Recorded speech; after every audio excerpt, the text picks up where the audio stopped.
Hello, this is a guy who likes fanfiction and is too lazy to read, so here is Introverted in audio form. Check the description for the links to the author. Chapter 36, The Outwitting of the Outsmarted. Otogaku's secret village was beneath the ground.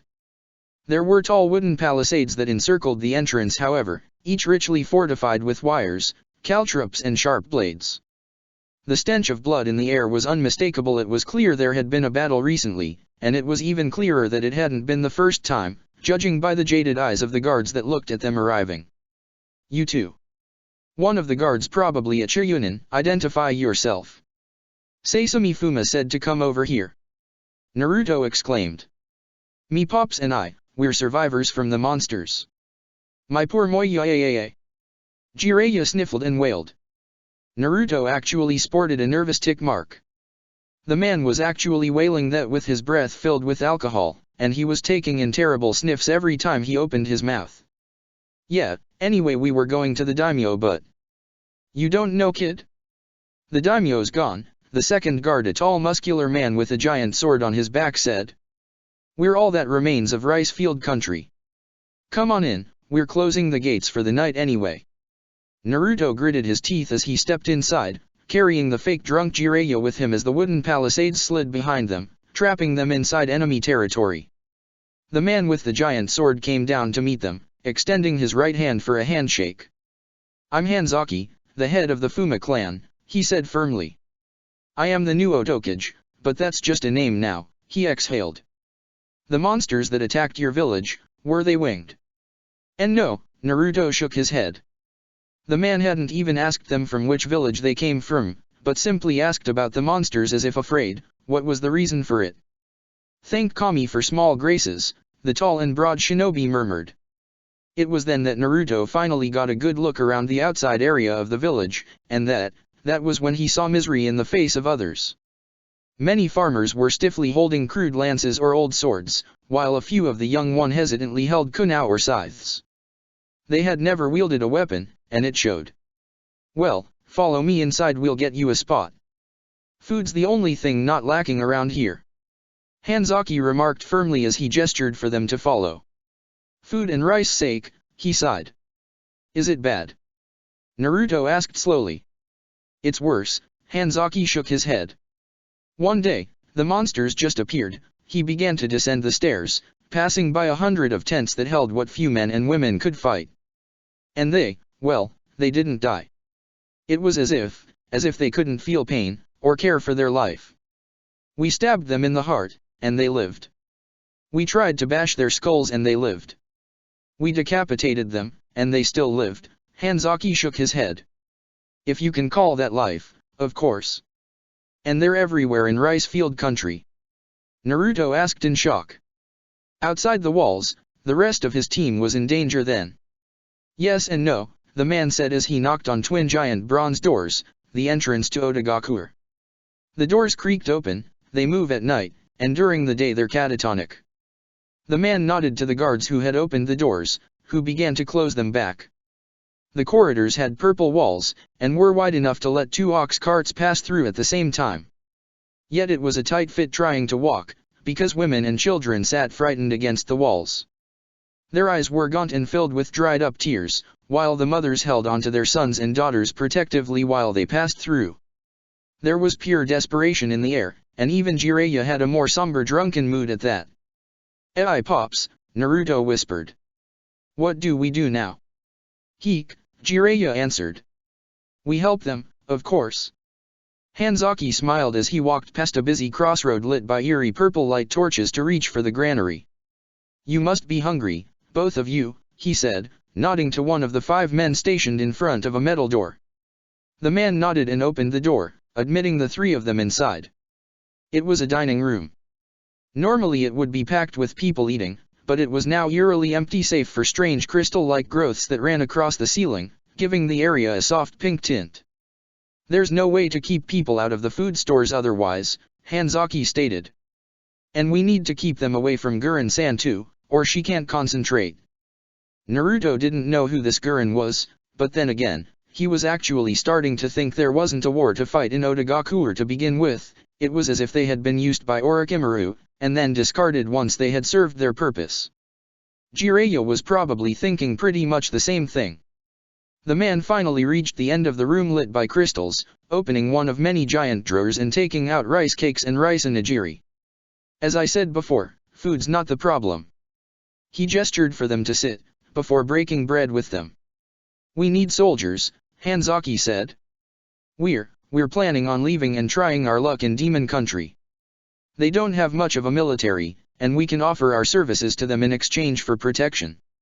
Orochimaru, the previous leader of Otogaku, he betrayed us. He betrayed all of us, Hanzaki shook his head slowly.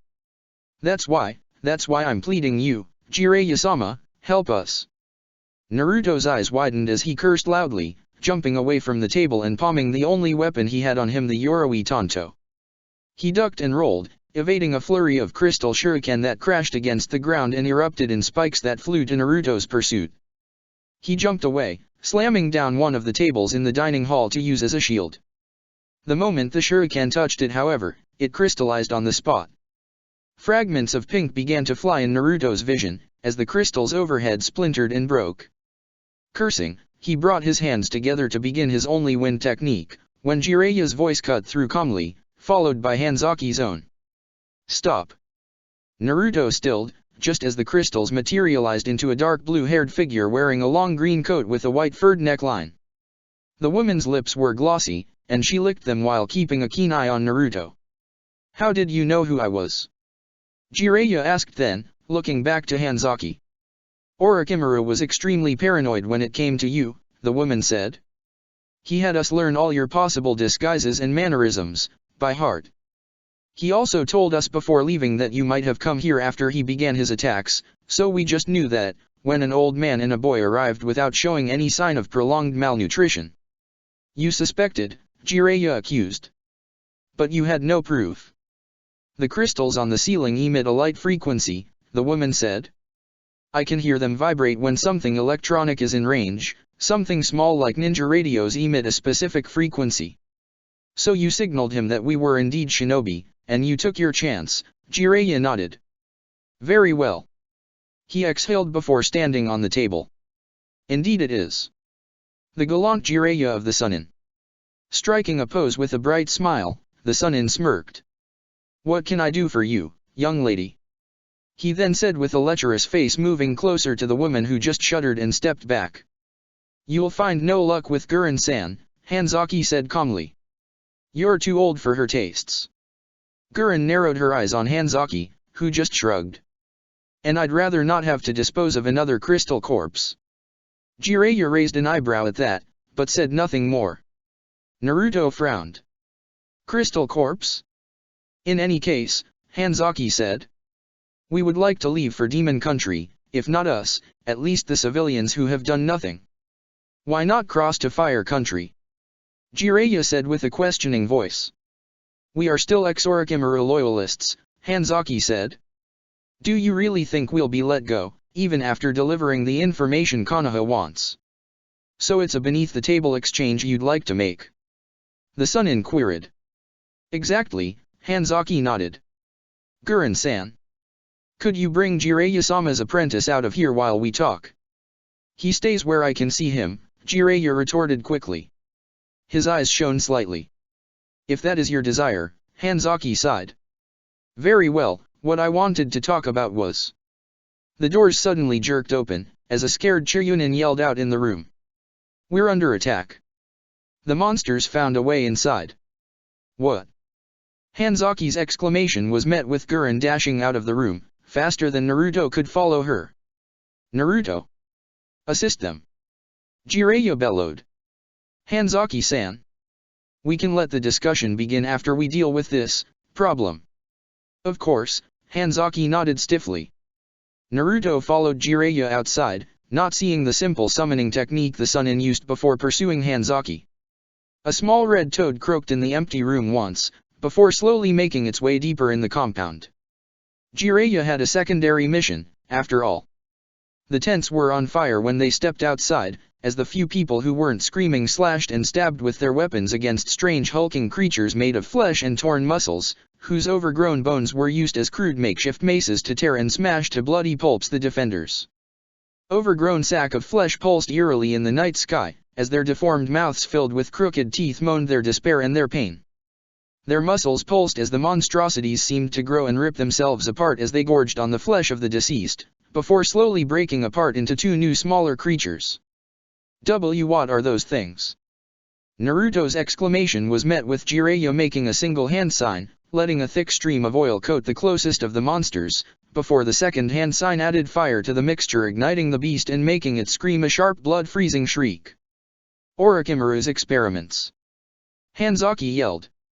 This is why we need your help, Jiraiya-sama.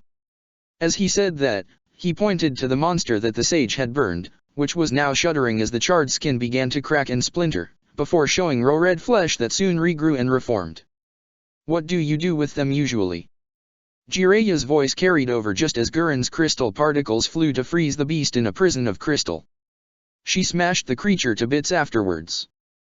That, Hanzaki curtly replied, but even Guren-san can't hold for much. The walls trembled as a roar echoed, soon followed by the crashing down of the wooden palisade to the side.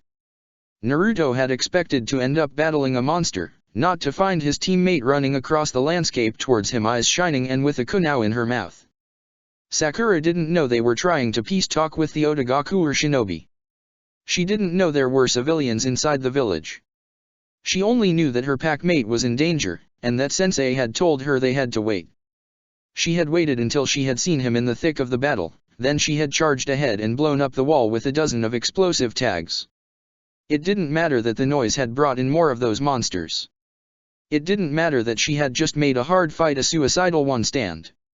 The pink-haired Chiryunin used her right hand to tear apart the neck of an Oto shinobi, slashing at him from behind as she sped up, jumping in the air and twisting as she spat out the kunao to grab it with her free bloodied hand before using gravity to fall fasted and smash the head of one of those monsters like it was a watermelon. A ripe watermelon. She didn't stop, not caring that the monstrous creature was actually standing back up with its head reforming around the kunao, as if it was just some sort of momentary trouble. Naruto swallowed and sidestepped the bone mace of one of the creatures, his hands calling forth the chakra to his throat as he began to make it spin within his mouth. The moment he heard the familiar sound of chakra grinding against itself to form wind, he exhaled the lethal blades of air against his opponent. The blades sliced through the experiment's chest, cutting him into two distinctive halves and scattering its limbs like it had happened with the deer itself. Naruto then felt Sakura's back against his, as the girl had apparently moved to watch his back. "What are you doing here, Sakura?" he exclaimed as he found himself parrying the attack of a Soundnin with the chakra-reinforced Yoroi Tonto. The problem was that Hanzaki hadn't had the time to tell his men he was supposed to be on their side, and now that he was back-to-back with a Konoha ninja who had killed one of their own, it would be all the more difficult. "You were in danger," she yelled back. "I'm a shinobi," he screamed as he took a vertical slash forward against the Soundnin, before crouching and jumping forward to stab the thigh of the enemy ninja before he could bring down his kunao against Naruto's back. The boy then sidestepped, letting his blade tear through the man's thigh muscles and moving out of his range of attack as he extricated from the very bone of the leg his weapon. The Soundnin screamed as he clutched his leg and fell on the ground, but his screams were gurgled to death by Sakura stomping down on the man's neck and breaking his spine, before she charged ahead to slam her own fist against an enemy behind Naruto. The sound of a skull caving in was something Naruto would now remember forever. It made a strange crunching noise followed by a wet slurp as the fist removed itself from the tender flesh. Naruto saw a bone club coming down on Sakura again, from a strange experiment that held two heads rather than one, when an ink lion slammed into the foul creature and pushed it to the ground, before a fireball lit it up enhanced by the gasoline in the ink. Sai's flurry of shuriken passed by Naruto and Sakura with grace as the boy neared, the volley used to force the incoming Soundnin on their location to stop and duck away. The moment Sai was at his left and Sakura at his right, Naruto began going through hand signs. Technically, all techniques could be done without hand signs. It wasn't easy, but the Nidaime Hokage was renowned for having made a 33 hand sign technique require only one, and the most skilled the shinobi, the less signs were required. However, more signs meant more ease in controlling the chakra outburst, which meant a stronger technique. 5 seals later, and Naruto's air blades were enhanced by 2 fireballs that created a veritable maelstrom of scorching fire in front of the trio of Chiryunin. The fire charred through both experiments and shinobi, taking into its fiery embrace of death also the farmers who had taken up arms to simply defend their homes. The screams would not be something easy to forget. In the midst of the battle, however, Naruto couldn't think about that. He had to survive by pushing himself down on the ground to avoid a swing of another bone club, and he had to roll back to avoid being stomped to the death. He had to pull Sai back by grabbing him by the shoulder and avoid suffering a kunai to the neck, just as he had to let himself be thrown away by Sakura from thin strands of wire that another enemy had used against him. They had to fight one with the other, and they had to trust one another. It was glorious and exhilarating. He felt adrenaline run through his body as he twisted sideways to avoid 3 kunai, only for Sai to tackle him to the ground and roll away as one of the 3 detonated an explosive tag had been attached to it, probably. He barely managed to stand up that he realized one of the experiments had taken a swing against them, one that he could not dodge in time. Naruto sailed in the air, feeling his entire left side unresponsive and mushy from the sheer impact, before ending up with his right side cracking as he landed in pain against the wooden remains of the palisade. The barbed wire and the metal blades tore through his skin as he rolled against them, before landing in a shuddering mess on the ground, face down. Naruto! He heard a worried voice. Naruto! Was it getting farther away? Blood, he muttered. His gaze unfocused, as Naruto watched his blood falling on the ground and dripping down from his torn-apart body. He struggled to remain awake. He could hear the light chuckling sound of the Kyuubi behind his ears. He could feel the Ichibi's rotten corpse rise from beyond the seal, ready to take control of his slipping away mind, and then he saw the bone lance of an experiment coming down on him, just as a pink blur stood shakily in front of him, screaming to the top of her damaged voice. You won't get him. You won't take him away from me, you understand. The black blur to his other side was drawing furiously, but the pink blur was in danger. He wanted to do something. If he could grind the chakra, if he could. The thought gave him noise. He heard a strange grinding sound around him. He couldn't move his neck, it hurt too much, but he watched as the white blurred lance came crashing down against the pink blur, and was stopped by a giant yellow blur that looked like a floating hand. Get! He hissed out. Away! He choked on his own blood, which was pooling in his mouth as he had bitten his tongue from the effort to remain awake. Firm. The blurred form took back definition in Naruto's eyes, which were bleeding just like most of his body. My teammate! He roared that as the giant sand hand crushed through the experiment and pushed him away before snapping him in half and tearing it apart with the same principle of creating wind. The monster did not stand up, as only grains of flesh and blood remained smeared on the sand that gently floated now in the air. And Naruto?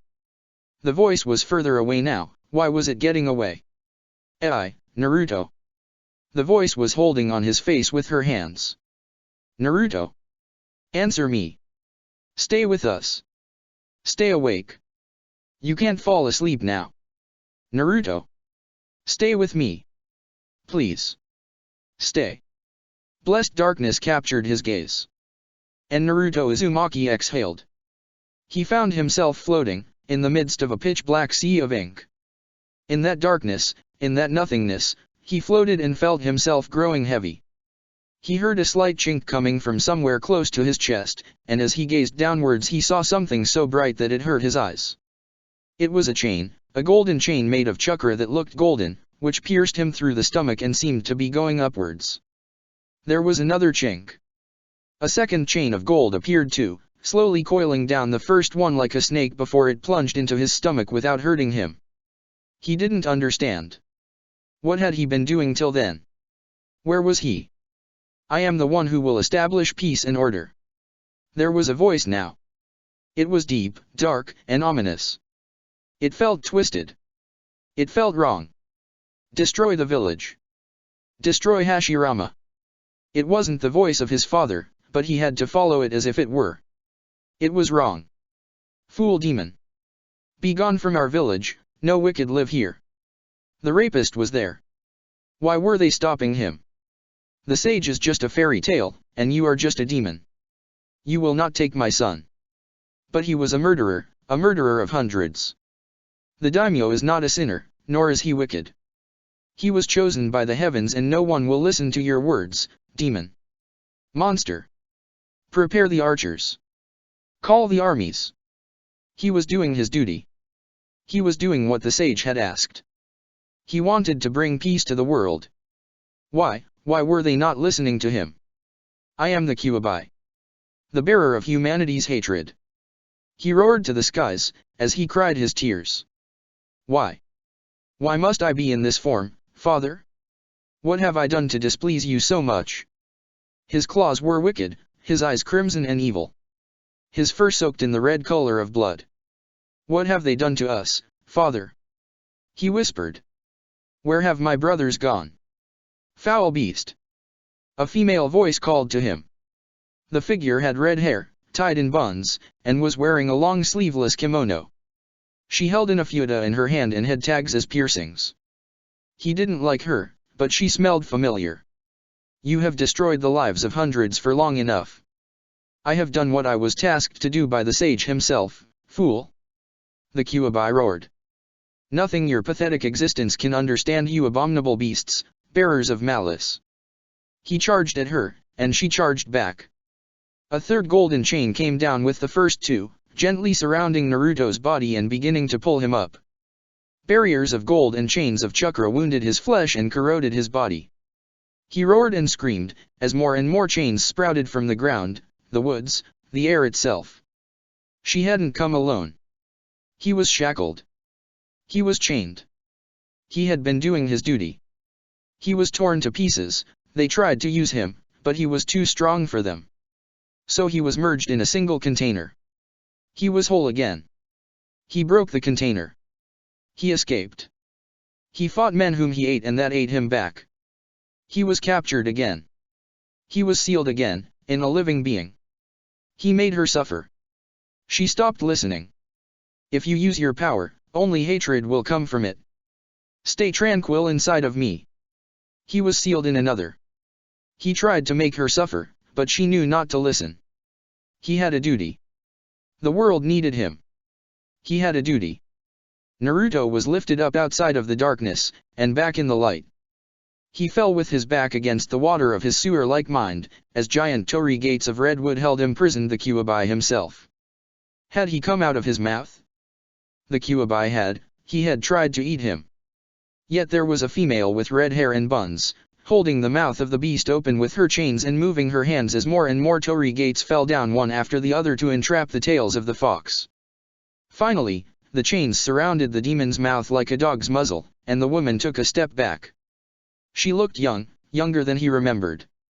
Naruto frowned, he had never seen the woman before. There was a moment of silence, as Naruto's eyes looked around. The Ichibi's rotting body was burning, as its chakra began to twist and pull itself apart before merging with the chakra chains that held the Kyuubi prisoner. I suppose. The woman's voice was soft, that presentations are in order, great-grandson. She turned to look at him, and he widened his eyes briefly. She had striking purple pupil-less eyes, and her voice was stern but soft. I am Mito Uzumaki, wife of Hashirama Senjo, and first Jinhyuriki of the Kyuubi no Kitsune. The Kyuubi growled from his spot. We will talk more away from here, Mito stated, grabbing Naruto's shoulder and transporting them away, back to where the gates of the seal were supposed to be, but were not. The seal, Naruto croaked looking at the wide-open gates, torn from their hinges and laid on the ground. Indeed, Mito nodded sagely. It was torn apart. Your consciousness failed you, and when you lost yourself, the Ichibi possessed you. He always was able to commandeer those who fell asleep after all, but I could hold him back by holding the Kyuubi's chakra away, at least from him. When you fell grievously injured, I had to let the chakra of the demon run through your body, lest you die because of your wounds.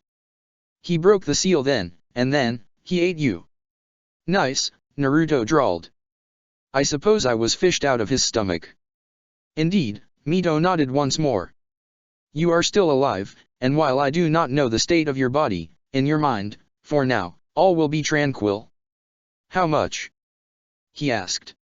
I beg your pardon. How much life do I have left? Naruto whispered. After this stunt, how much life? You will probably live to see your grandchildren grow up, Mito replied firmly. It is not. The bastard lied on that too. Naruto groaned. He said I lost 90 years, meaning I would have until my 30s. Desperation breeds recklessness, Mito answered sagely. It is a common trick. Indeed, you have lost life, but you will still live to be that old. How old can an Uzumaki live, anyway? I married the first Hokage, and I was old when your mother came to Konoha to become the new Jinchuriki. That's... Naruto blinked. You're old, Granny. Mito's forehead sported a tick mark then, as she ground out. I am not old, I am venerable. That's still old, Granny. She smacked him on the head with a fan made of silk that appeared from one of her kimono's sleeves. Desist or I will smack you again. All right. Naruto chuckled. So what now? He asked, looking around. Where is the exit to this place? Mito simply sighed, before taking a step forward and hugging Naruto firmly. You can cry, child. Cry? Granny, I don't have to cry for nothing. Really, everything's fine. I'm alive, and... He choked. I'm fine and... SHH, Mito whispered. It's all right, she murmured. I will tell you something I told your mother, when she too cried for what her destiny was. She held Naruto firmly, as she spoke slowly. We are the vessel of the Nine Tails, but before that, we must find love and fill ourselves with it. What does it mean? Hatred can do nothing against love, Mito said. Kurama's ability, it ties to negative emotions. If those are countered, then he is powerless. If good emotions fill the vessel, then he can do nothing. But, where is love in this world? Naruto asked firmly. There's only, hell, and a slight variation of it, everywhere. Hush now, child, Mito remarked.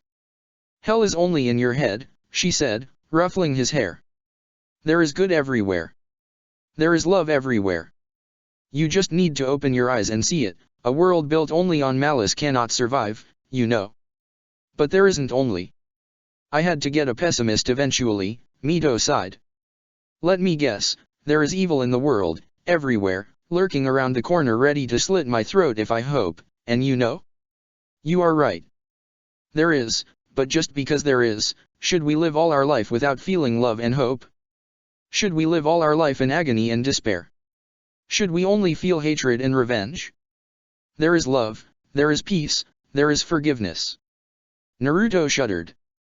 Think about my words and sleep now, my wayward child, Mito softly spoke. You have earned it.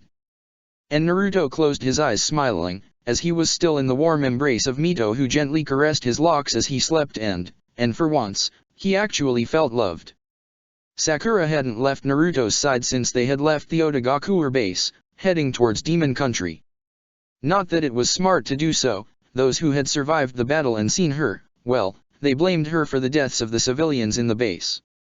Even with Jiraiya, the most they had managed to do was to use one of his toad summons to hastily take those he could and hop away from there. The rest had been killed by the monsters. Children no older than 6 had probably turned to mush, mothers, grandmothers, the old and the unlucky young. Jiraiya filed it away in a corner of his mind, and decided never to dwell on it again. That was how he had coped through the war after all. Forget the dead, they are just statistics even when you are the one responsible for them rising. Sakura didn't even feel guilty about that. Her only reply was that Naruto had been in danger, or that he needed her. Yojao had told him that the moment the radio communication had gone off Guren's crystals, no doubt she had all but been forced to clasp down on Sakura's wrist to avoid the girl barging in. The fact even Sai had tensed ready to follow her. It was borderline insubordination. Especially because once Sakura had charged in, Sai had followed swiftly. Yojao's orders had fallen on deaf ears. He could now understand why Danzo had considered Sai a defective product. Such an action done by a root member? That was wrong on so many levels. Still, they were still out of Konoha. If they had to face disciplinary charges, they'd face them once back in the village. Till then, they had to reach Demon Country, and they had to do so carefully. Swamp Country was mostly uninhabited, but the next two, the land of claws and the land of fangs were border nations and rivals most of the time. He had averted a war from breaking out there once, but he just hoped another hadn't started since he last checked. He gave one quick gaze to where Sakura stood, holding Naruto's body on her back and growling whenever someone who wasn't Sai tried to come closer. Even Sai had to actually fight the girl to get his turn on carrying Naruto. "If he tries to poke my ass, I will drop him," Sai deadpanned then, eliciting another bout of inspiration for Jiraiya's muse. "Now hand him over." "No," Sakura grumbled. "I can still carry him for another hour." "You would be too tired then," Sai replied. "I will risk my ass for him, this once." He blinked again. "I wanted to add, I already risk it more than once being with him, but that sounded dirty even for me, Cherry. I said I'll carry him, and I'll carry him." Sakura snapped back, growling at Sai, who simply looked back at her perplexed. "Understood." "Sakura." Yojao barked then, "Hand Naruto over," she pointed to herself. "I will carry him now." The girl would have wanted to protest, but in the end she had to comply with her sensei. Soon, Yojao hefted Naruto on her back and sped up, watching with ill-conceived amusement as Sakura tried to keep up with her pace, looking halfway between affronted and grieving. Thankfully none of the Oto ninjas were stupid enough to try and fight them. They knew they had a chance of reaching a safe haven only for as long as Jiraiya guided them. Jiraiya was standing next to Hanzaki, when an orange-haired blur stopped in front of the column. "Hanzaki! I can't find Kotohime-san." The girl, the one with the dark blue hat, was anguished as she spoke. "She's probably dead, Sasami," Hanzaki whispered back. Sasami clenched her fists then. "Why do we need their help?" she said, gesturing towards Jiraiya. "We can reach Demon Country alone. As Oto Shinobi, do you think the countries will let us through their borders easily without someone vouching for us?" Hanzaki retorted. "Then just drop the forehead protector," Sasami exclaimed. "We should never have believed in Orochimaru to begin with." "The man was wrong in his ways," Hanzaki replied. "But he was not wrong in giving us somewhere to belong. Now more than ever we as a clan are united. Can you really spit upon that too?" "But Kotohime. She died doing her best for the clan," Hanzaki nodded firmly. "As I would have done too that night." "I don't like this," Sasami muttered as she moved towards the back of the marching column, her gaze moving from the civilians to the small empty circle that held the Konoha shinobi. She fixed her gaze on the raven-haired boy who was asleep, and a small wicked smile formed on her face. "I don't like this at all," she said, just as, in another side of the world, Danzo Shimura said the exact same words while looking down at the map of the area. His operatives had not yet come back, but there were no signs of the invading army anywhere. Unless they had grown wings or tunneled beneath the ground like the best of the IWA shinobi. Where did they go? He hissed, clenching the map, as his eyes, one dark and the other green, moved furiously around the possible formations and movements he could execute. "I taught him," Danzo cussed. "I shouldn't have taught him that well. You can't hide an army that big," he yelled, slamming his fist on the ground. "Have the shinobi swipe the areas again, send scouts to where the enemy was last seen," he murmured. "There has to be something." Elsewhere, up in the skies, Orochimaru looked beneath him while holding a spyglass. "Well then, men," he exclaimed, feeling slightly jubilant. "All shinobi, to battle stations." His army roared its agreement, as the cannons of the land of the sky prepared themselves for a devastating and deadly volley. Cannons charged. A moment of silence. Primed. Another moment of silence. "Hebai, do give the order to open fire and slaughter that village over there, would you?" he said then, gesturing to his assistant who was holding the spyglass now, as Orochimaru-sama had given it back to her.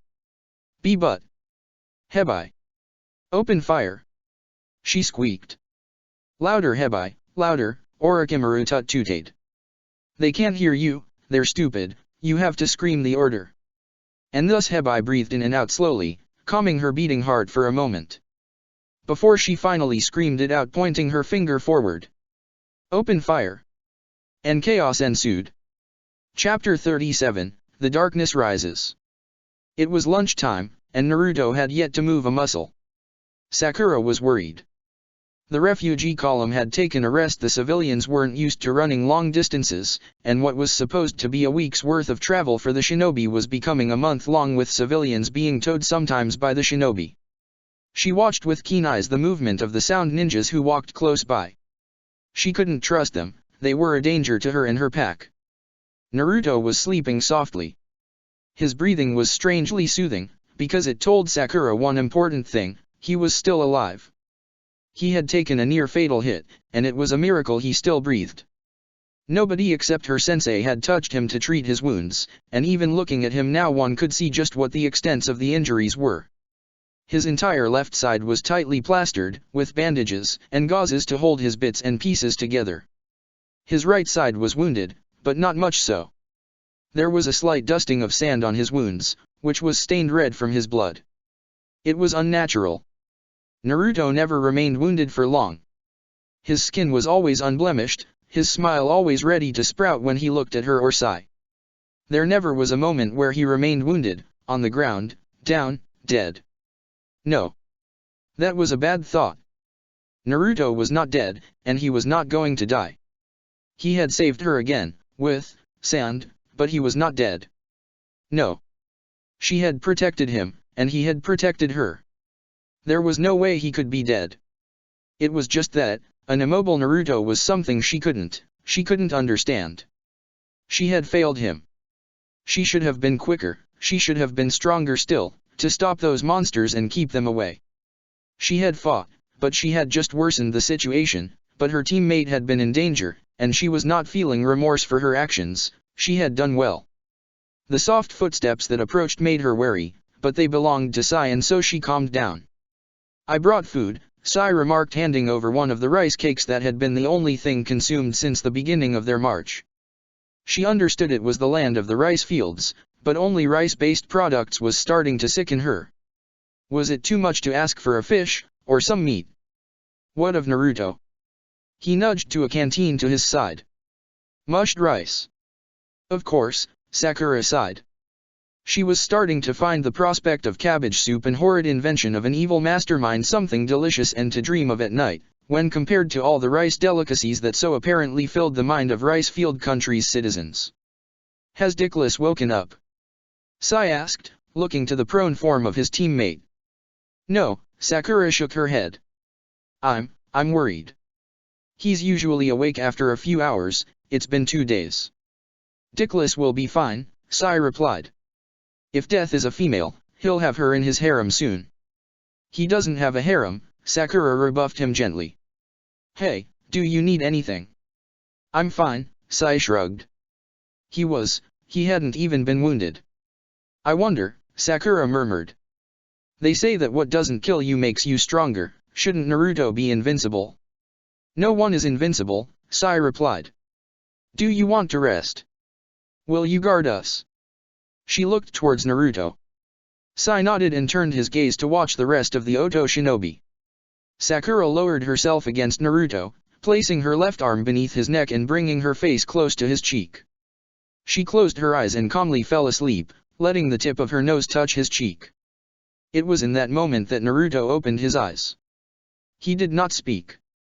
He just opened his eyes and watched the sky, the clouds, the bright blue, and then he saw Sai's back standing guard, probably in a tint of pink, in the corner of his eye.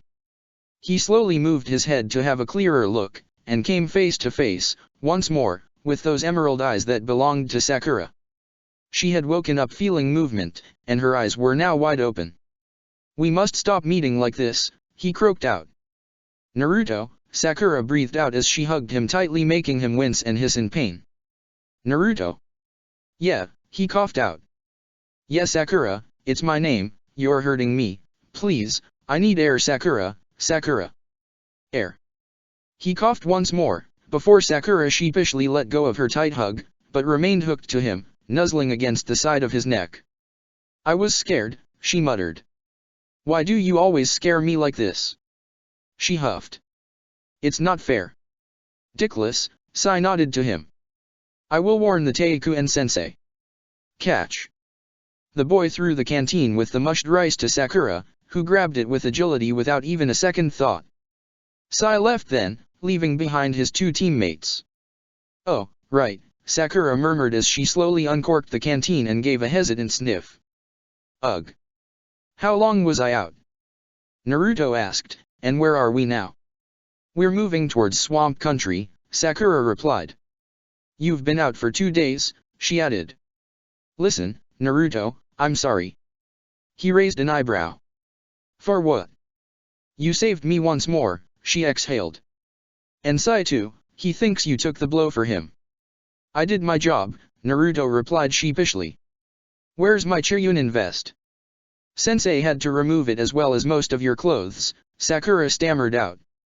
She had to treat your wounds, she added then softly. Is that why I can't feel my left side? Naruto croaked. What's the damage? Sakura hesitated. Her eyes looking around as if hoping someone else could answer that question.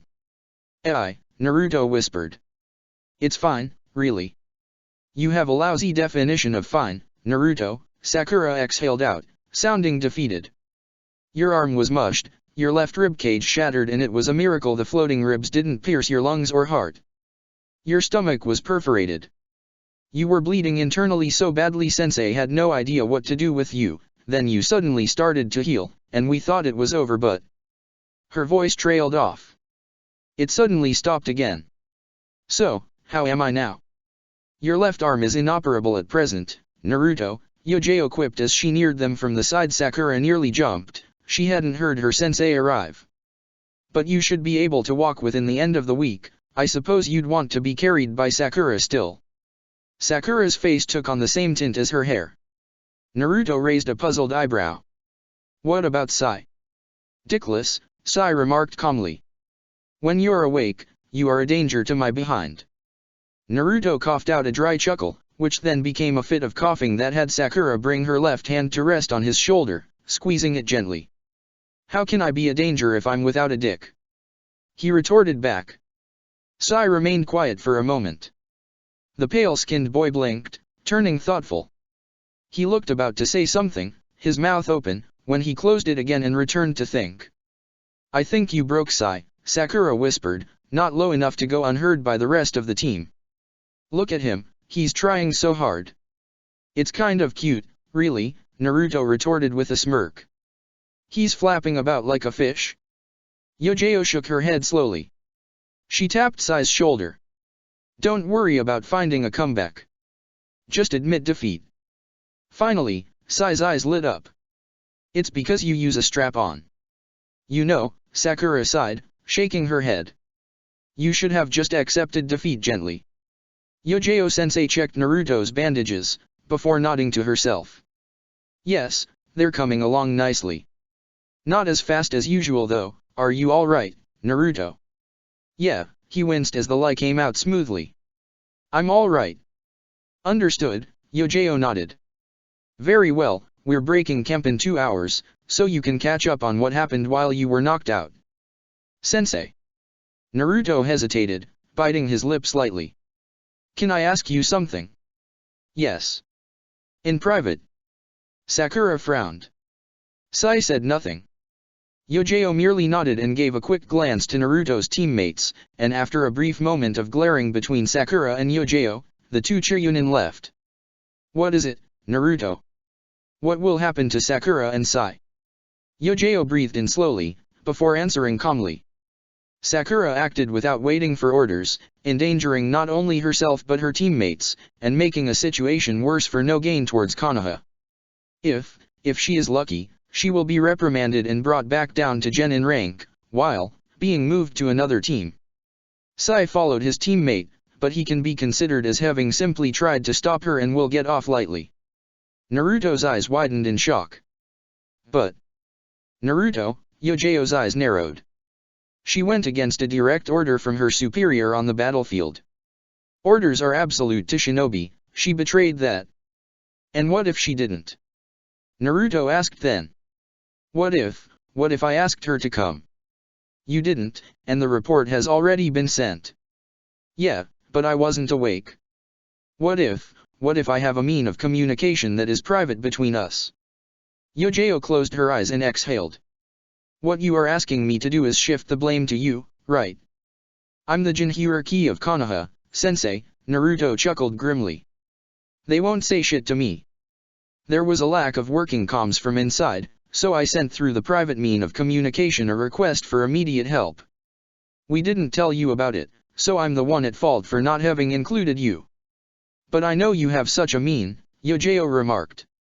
And, listen, Naruto, if you cover for her, and she does this again. She won't, Naruto said then.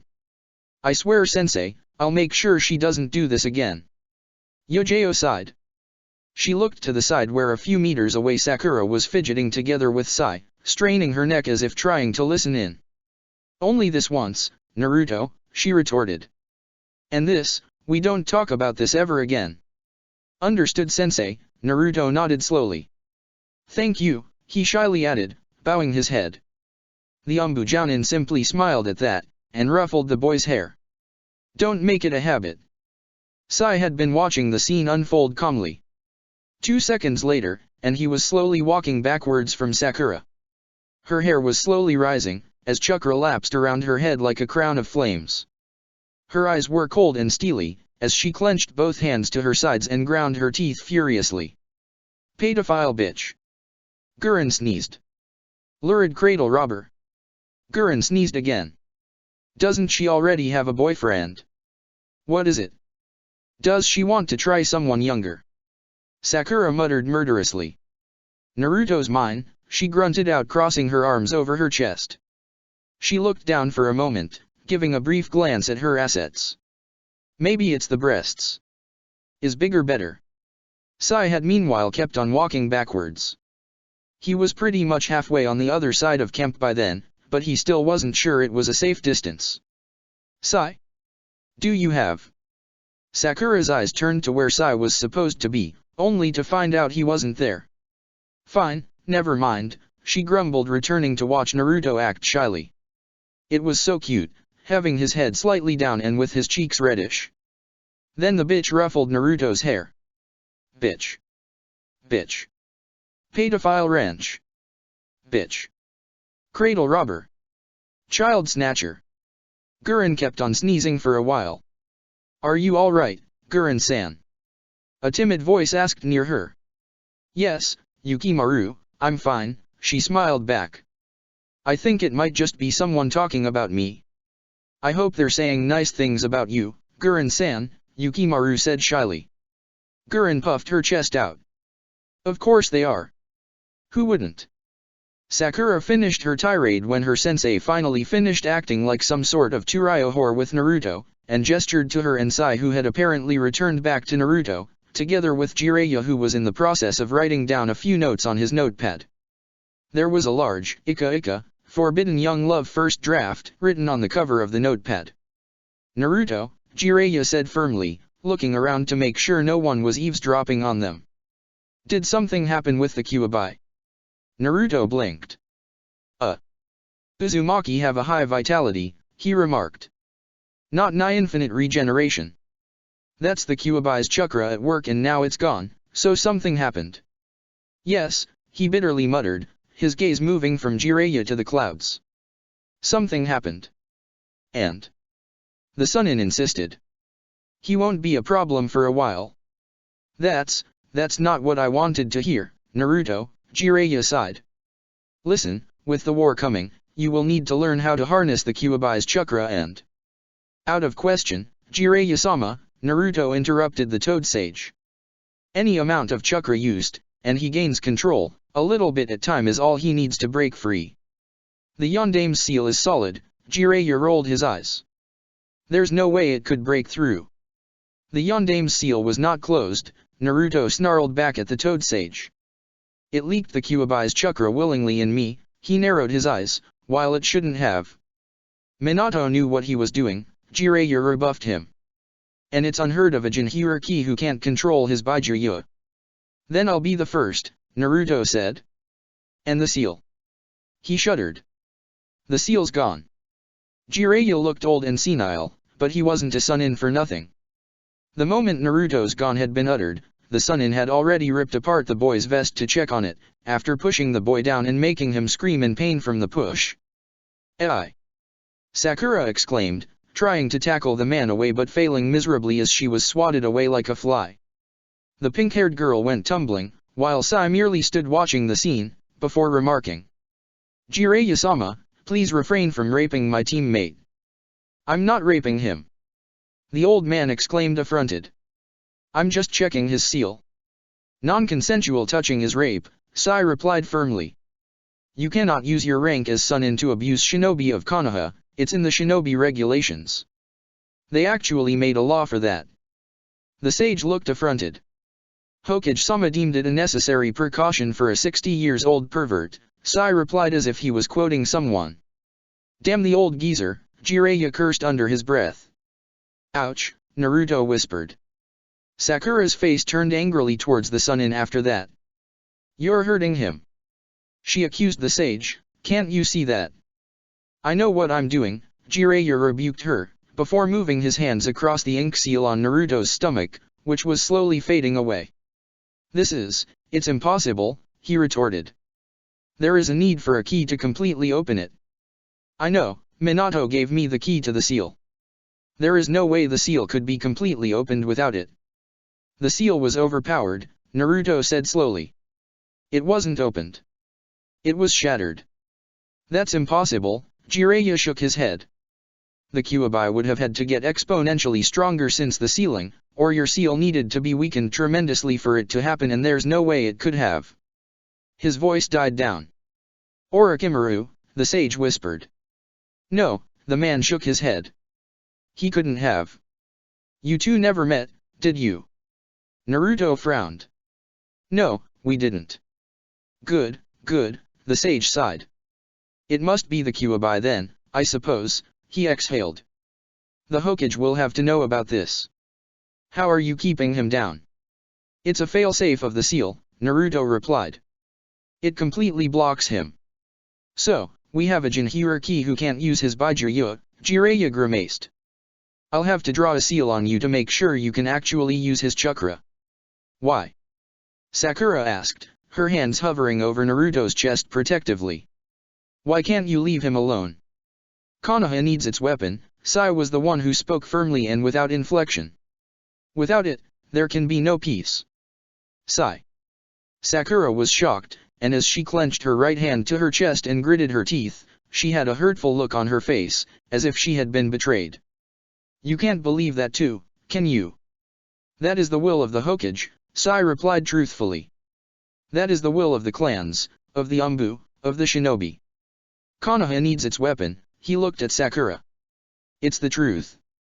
"Well, since you aren't moving anywhere for a week, I'll take care of it," Jiraiya muttered, interrupting the tense silence that had slowly seeped in around the Konoha team. "I'll write it on your back. It should be enough to keep the beast at bay if I make one that covers all of it." "You'll have to go shirtless until the ink dries, but..."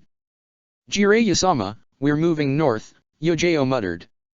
"And we're in October. It's not like we'll hit a mountain by the end of the week with the pace we're going at," the Sunin retorted. "And he'd have to stay shirtless for small bouts in the day, not 24 hours for an entire week." Yojao still seemed unconvinced, but Sakura was the one who solved the problem. "Naruto? Do you want it?" she asked Naruto, who had been keenly listening in silence at Sai's words, and then at Jiraiya's.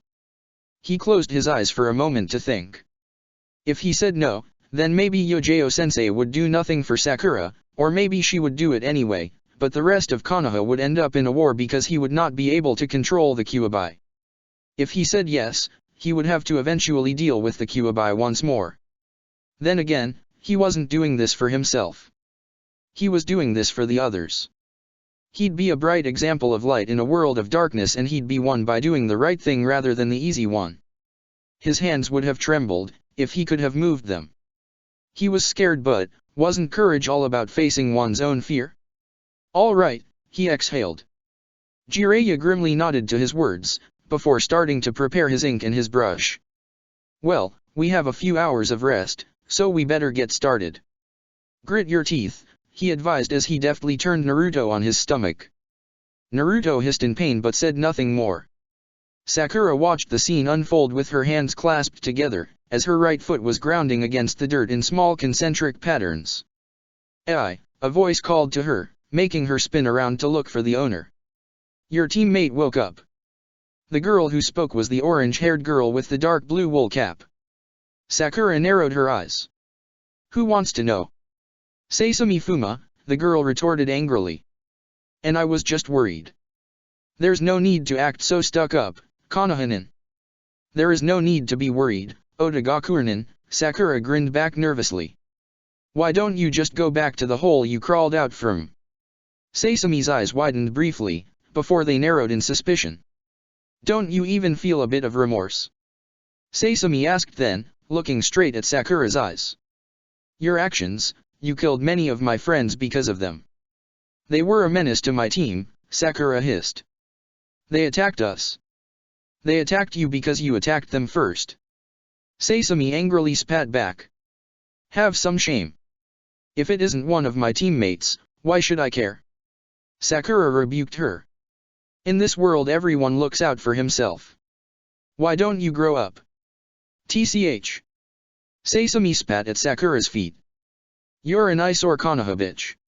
And you're probably a no-good whore, the pink-haired Chiryunin spat right back at the girl. You're just a murderer for hire, you have no soul. And you're a failure of a bitch that should be drowned. Sai watched the two girls suddenly stop talking, but coldly start to eye each other with a look akin to a silent verbal spar. Slowly, they began to circle one another. What's your problem anyway? Said there's not Orochimaru to torture you up. And what's your chip on the shoulder? Your teammates are so much trash that you need to. Sakura began to growl. Never. Insult. My teammates. Fists only, Yojeo stated firmly as she suddenly found herself next to Sai. On the other side, Hanzaki exhaled and in the end nodded towards Sasami. It was all that it took the two girls to lounge at one another. Sakura tried to punch with her right fist Sasami's stomach, only for the girl to deftly sidestep and swing her own arm to hook with Sakura's neck. Sakura bowed down to avoid the grip, bringing her left hand to slam into the sides of the Otagaku Kunoichi. Sasami's knee rose up, slamming into Sakura's face before the girl finished bringing the right hand up to strike at the enemy Kunoichi in the stomach. The Otagaku girl let Sakura go as the fist connected like a solid slug of steel. The two took their distances, their guards now up. Bitch. Whore. Is that all you can do? Sasami spat out. Too busy looking pretty. And what about you? What's with that blue hat? Your brain's empty and it catches cold quickly. It's a fight, not a talking match, Sai deadpanned. Cherry, finish her. With pleasure, Sakura grinned as she screamed, before charging in fist held up high. Sasami smirked at the visible opening in the girl's defense, and as she brought her left fist to slam home, Sakura was the one who actually smiled sweetly before spinning to the left and using the elbow to knock the wind out of the girl. The moment Sasami kneeled down, Sakura grabbed the girl's hair with her hand and payback, bitch. She slammed her knee against Sasami's face, before pulling her hair back and slapping the Otagaku Kunoichi with both of her hands. She then proceeded to pounce on her, straddling the now hazy enemy. This. Sakura spat out a dribble of blood from her mouth as she spoke, is why you don't mess with me. Alright, Yojeo's hand deftly caught Sakura's wrist before she could pummel the girl's face to mush. It's enough. You've got it all out of your system. You hit like a pussy, Sasami coughed out weakly from the ground. Sakura stood up, casually letting her knee grind a bit in Sasami's now tender stomach before averting her gaze sheepishly from her sensei's sight.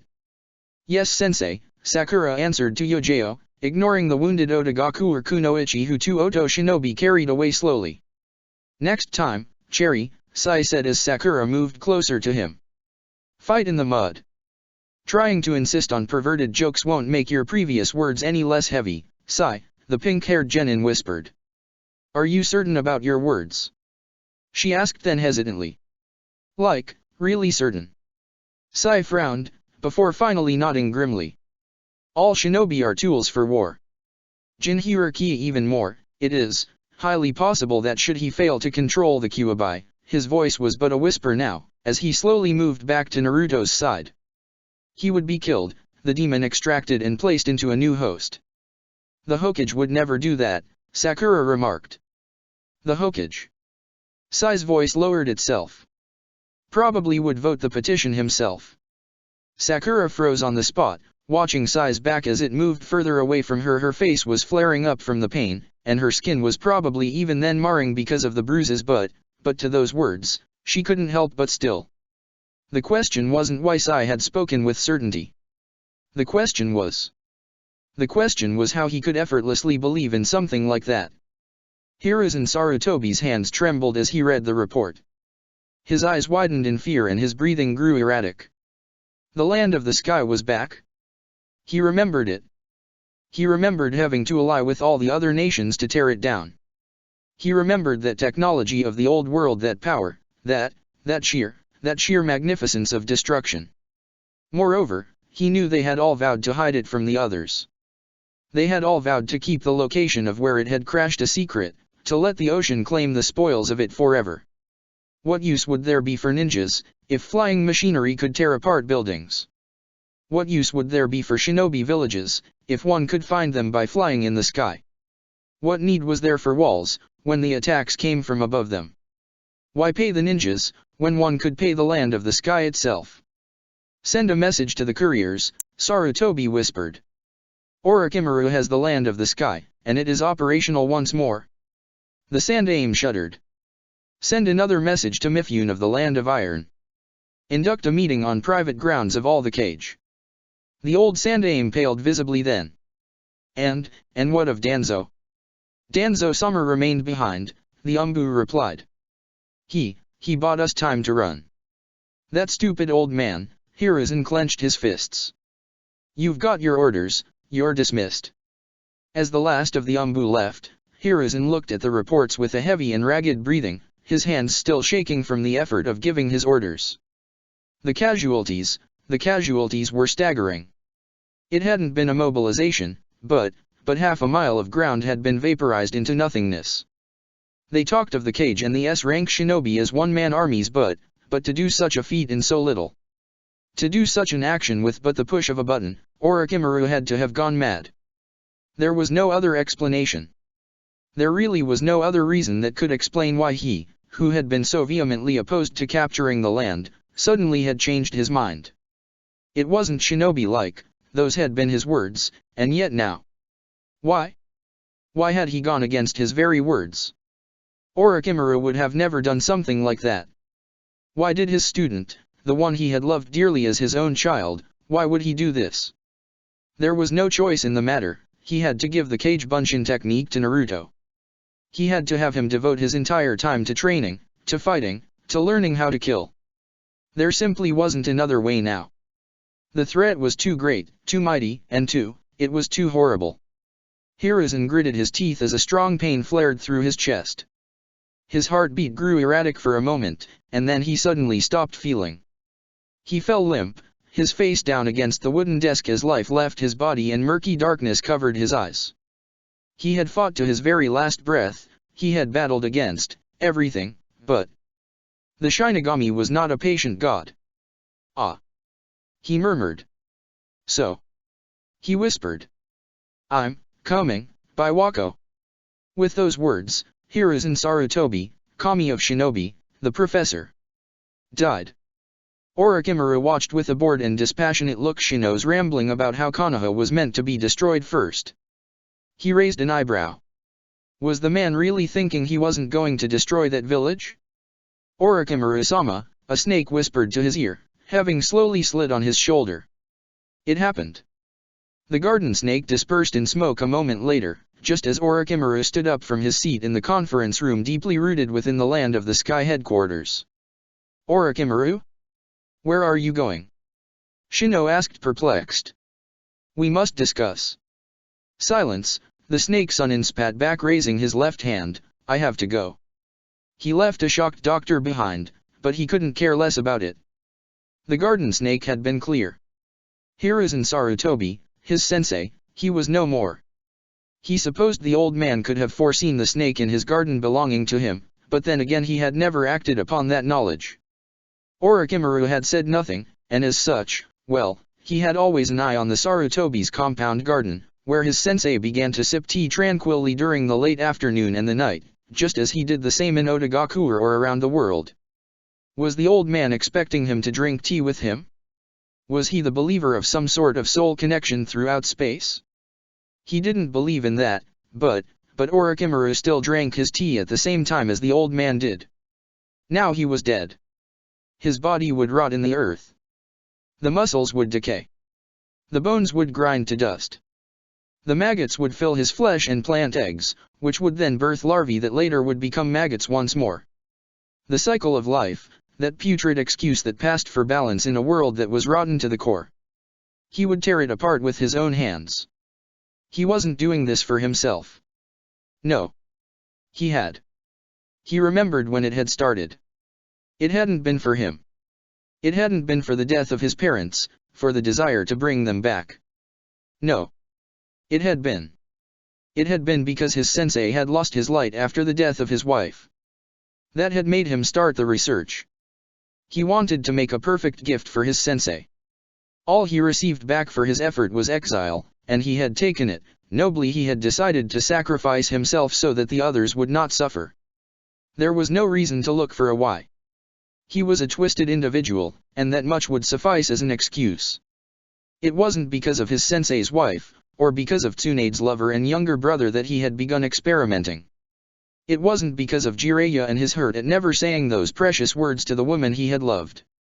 It wasn't because there was so much suffering in the world that he had begun looking for a cure to it, for a solution to death. It wasn't because of that. He was Orochimaru, and he was twisted. He was evil for no other reason but evil itself. He repeated that, time and time again, until he grew to believe it. Yet he could not keep that up now, in this moment. His sensei was dead. The one who had been there in the place of his parents, who had consoled him, taught him, who had been a willing shoulder on which to cry. He was dead. And he had never been able to tell him the words he had meant to, the words. Orochimaru clenched his fists and slammed them against the wall of his office, the metallic sheen twisting as his hands delved deep into the alloy. He had shed blood for his village.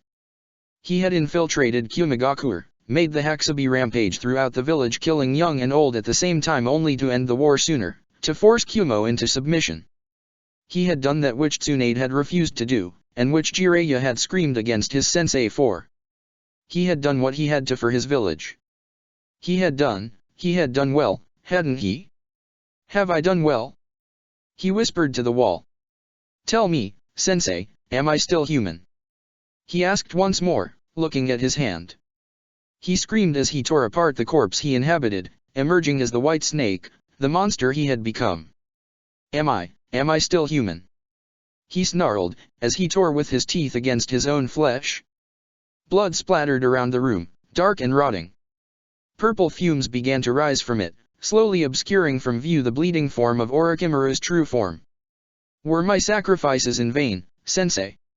A low raspy chuckle escaped the snake's lips. Are sacrifices worthy of being let go? He chuckled louder. Should I let my sacrifices be in vain? The fumes dispersed, as Orochimaru walked out once more inside the corpse of his host. No. He snarled as he opened the door and closed it behind him. No sacrifice will ever be in vain. He closed his eyes as he stepped through the damp and dark corridors, walking towards the area where his men were. There was a wide courtyard filled with mannequins and benches, where many of his shinobi were talking one with the other.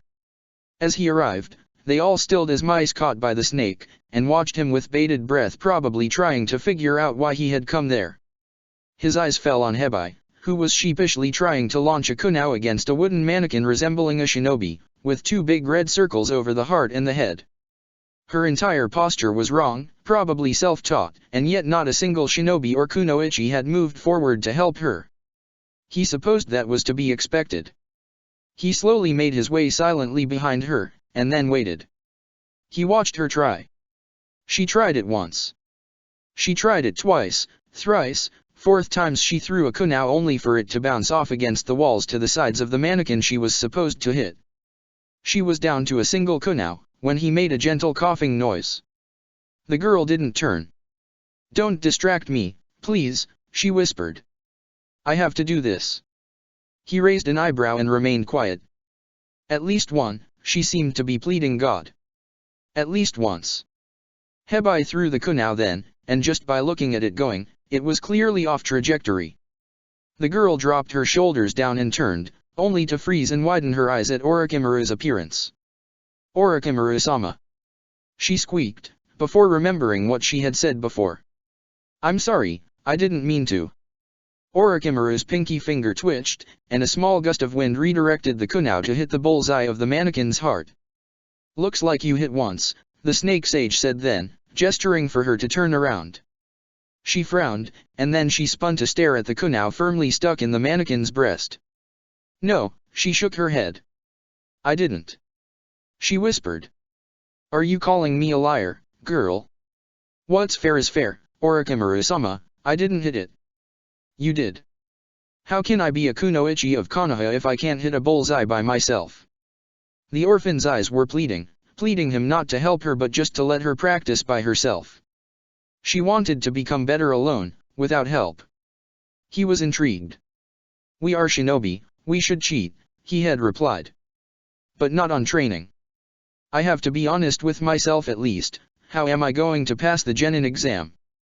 I need that money and I suck at kunao throwing. I'll never get that part down in time, and what if they send me to the front? But this I have to do it on my own. I can't cheat of my training. Please don't kill me, Orochimaru-sama," Hebai whimpered. "I'm sorry. I don't want to be a weight, please." Her cheeks were red and her eyes puffy, as her lips quivered while she stared at the snake Sunin who could kill her with ease. Orochimaru did not answer. He simply turned around and moved to leave. Hebai remained there puzzled, up until the snake sage stilled in mid-walk. "Your posture is completely wrong," he said, before palming a kunao from his sleeve and throwing it deftly. It soared in the air and struck straight through the hand of a kunoichi who had been whispering about how Hebai would get it, for being a failure. The kunoichi did not scream, but she did pale and hold the wrist of her wounded hand, before foam began to form in her mouth as she died from the poisonous toxin. "That is how you throw a kunao," Orochimaru said once more. "Have someone in here teach you. If they refuse, I can always use some target practice." Then he left the courtyard. He actually wondered as he left and headed towards the laboratories, what was his old student doing now? Anko Mitarashi was holding on to the body of Danzo Shimura, as kilometers beneath the land of the sky, the two of them evaded their pursuers' attacks well. She was the one doing the dodging since the old man was too wounded to move much, thus she had to carry him. The creepy thing was the face of the first Hokage sporting from his wounded arm. That and the Sharingan eyes that nested into the arm closed all but one. She wasn't going to remark on it, especially because they were escaping from a highly superior force composed of troops belonging to a strange and old clan that had some grudge with Danzo himself, apparently. They would reach Konoha in a few weeks and yet she didn't know if she was going to make it, especially if she had to carry the great old lump of weight on her shoulders. "Leave me here," the old shinobi said firmly. Listen Teiko," Anko remarked as she jumped downwards, avoiding a crescent blade of wind that soared in the air and neatly cut apart a few branches. "Not that I mind, but, are you sure?" "Take my arm and go," Danzo replied. "Do not let the Sharingan fall in enemy hands." "And what about you? Let's face it, you were tasked by Hiruzen to assassinate me if I proved disloyal to Konoha. Just leave me here and take the eye from my arm." "Only the eye? And how am I going to do that? Konoha's weeks away and the eye will rot unless."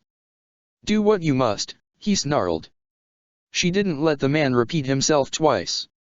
She gouged the Sharingan eye, dropping Danzo behind and giddily starting to run away, leaving the Yami of Shinobi down as if he was nothing more than extra baggage. She was going to have a Sharingan now. Everything would be better after that.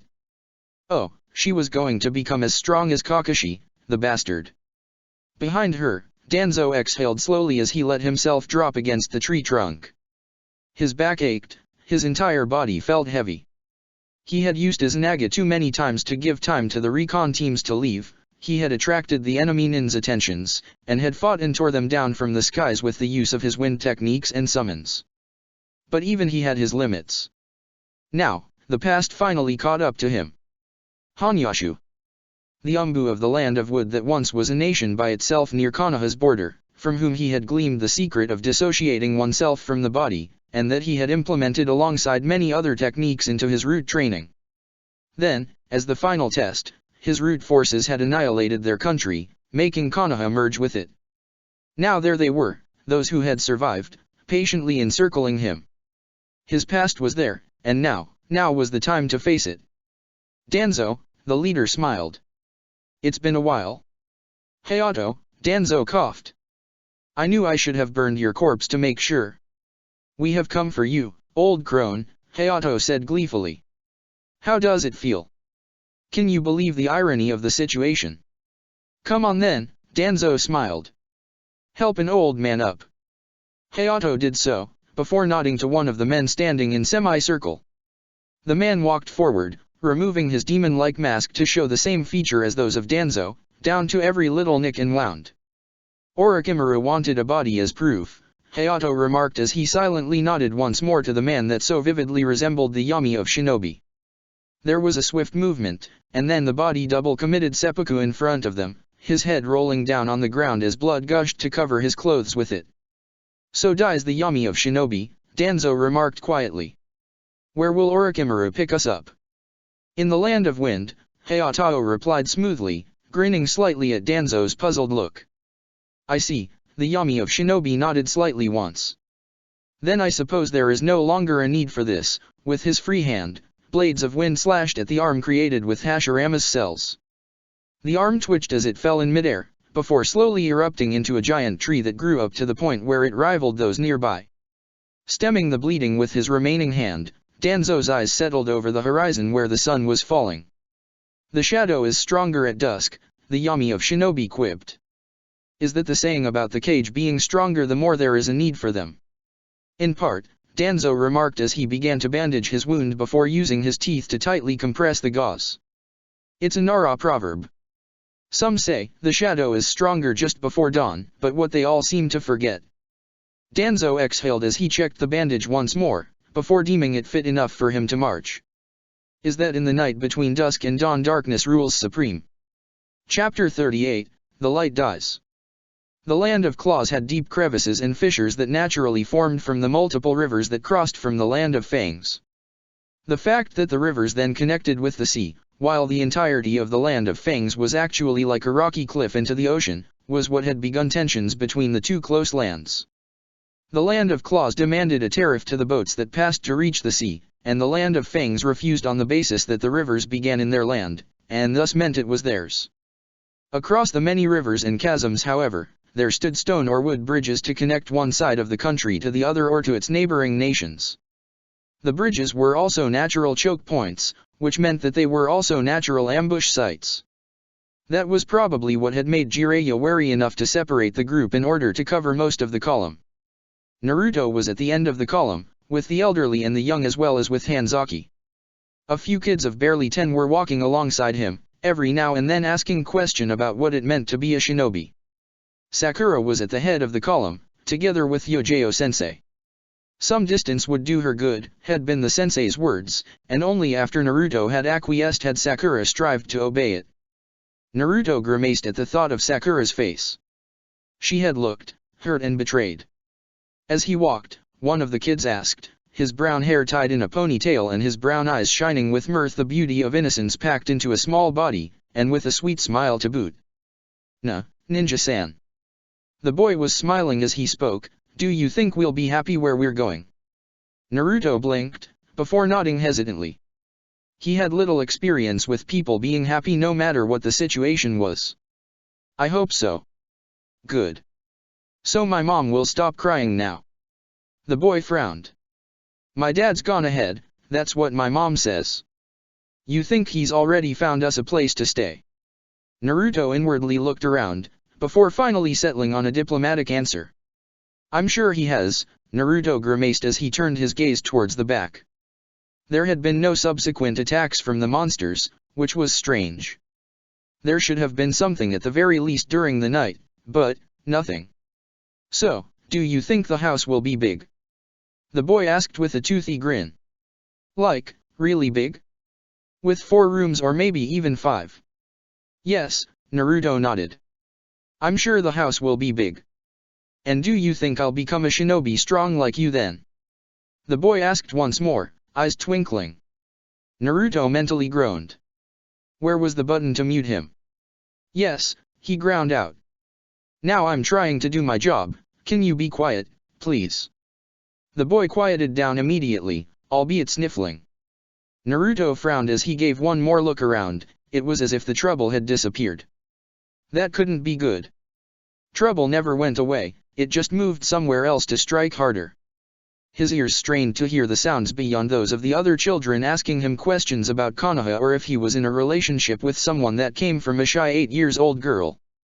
He shook his head. He was being paranoid for no reason. There wasn't an intelligence behind the monsters, so there simply was no way they'd know where to attack. Sai appeared next to him after a few minutes of walk, his pale appearance marred by a bruise to the side of his cheek. Cherry slapped me. What did you do? Naruto sighed. I told her you were old enough to take care of yourself, Sai remarked. Well, I might have said something about you being able to choose your own harem girls. I don't have a harem, Sai, Naruto sighed. Jiraiya Teiku also says that we are nearing the main bridge to enter the land of claws, Sai said. He says that once on the other side, it would be easy enough to proceed through. I see, he nodded. Anything else? The bridge is the easiest place to stage an ambush, Sai commented. Jiraiya Teiku says to be careful in the rear guard. Do you find this piece strange too? Sai asked abruptly. Naruto nodded. He had felt the same way. There's something amiss. I'll go back to Jiraiya Teiku now. Anything I must relay? Naruto shook his head. No, I'm fine and I can move my arm now, the raven-haired boy smirked. It's not the Kyuubi regeneration, but I can work with it. Sai ran back ahead, leaving Naruto behind. The young Chunin exhaled as his eyes looked to the sky. It was such a beautiful day. The column of refugees reached the stone bridge they had to traverse with the sun still high in the sky, making an attack from the monsters something highly improbable. It was as Jiraiya decided to take the rear of the column, letting Naruto in the middle together with Sai that the attack, of course, happened. There was a buzzing sound. The buzzing noise soon grew as if a swarm of insects was nearing. Hanzaki took that moment to curse loudly. They grew wings. Naruto's eyes widened briefly. He had asked them that question the first time they had met. He hadn't given it much thought, but maybe there was something about them growing wings that made them worse. Giant hulking brutes had been easy to dodge. These looked like completely different beasts as they soared in the sky with green wings of insect-like appearance. If not for the fact they were made of bones and a membrane similar to flesh, they would have looked like locusts, the ugly locusts' inbred cousins. They soared through the air and screeched as they descended upon the refugees. Keep your calm. Jiraiya screamed from his position. Keep them away from the civilians. One of the monsters skittered to a hovering halt in front of Naruto, its wicked hands now curved scythes made of bone, as a tail swished behind it. The eyes, however, those were human and maddened by pain and grief. Naruto rolled on the ground, taking with him the child closest to him as the beast attacked, slicing through the other kids who had been frightened to a halt near him and leaving behind only matted blood and torn-apart corpses that screamed their last breath in pain. Naruto didn't give more than a glance to the corpse of the nagging child of earlier, his mind blocking the thoughts of grief out because he still had a very much alive child in need of rescue between his arms.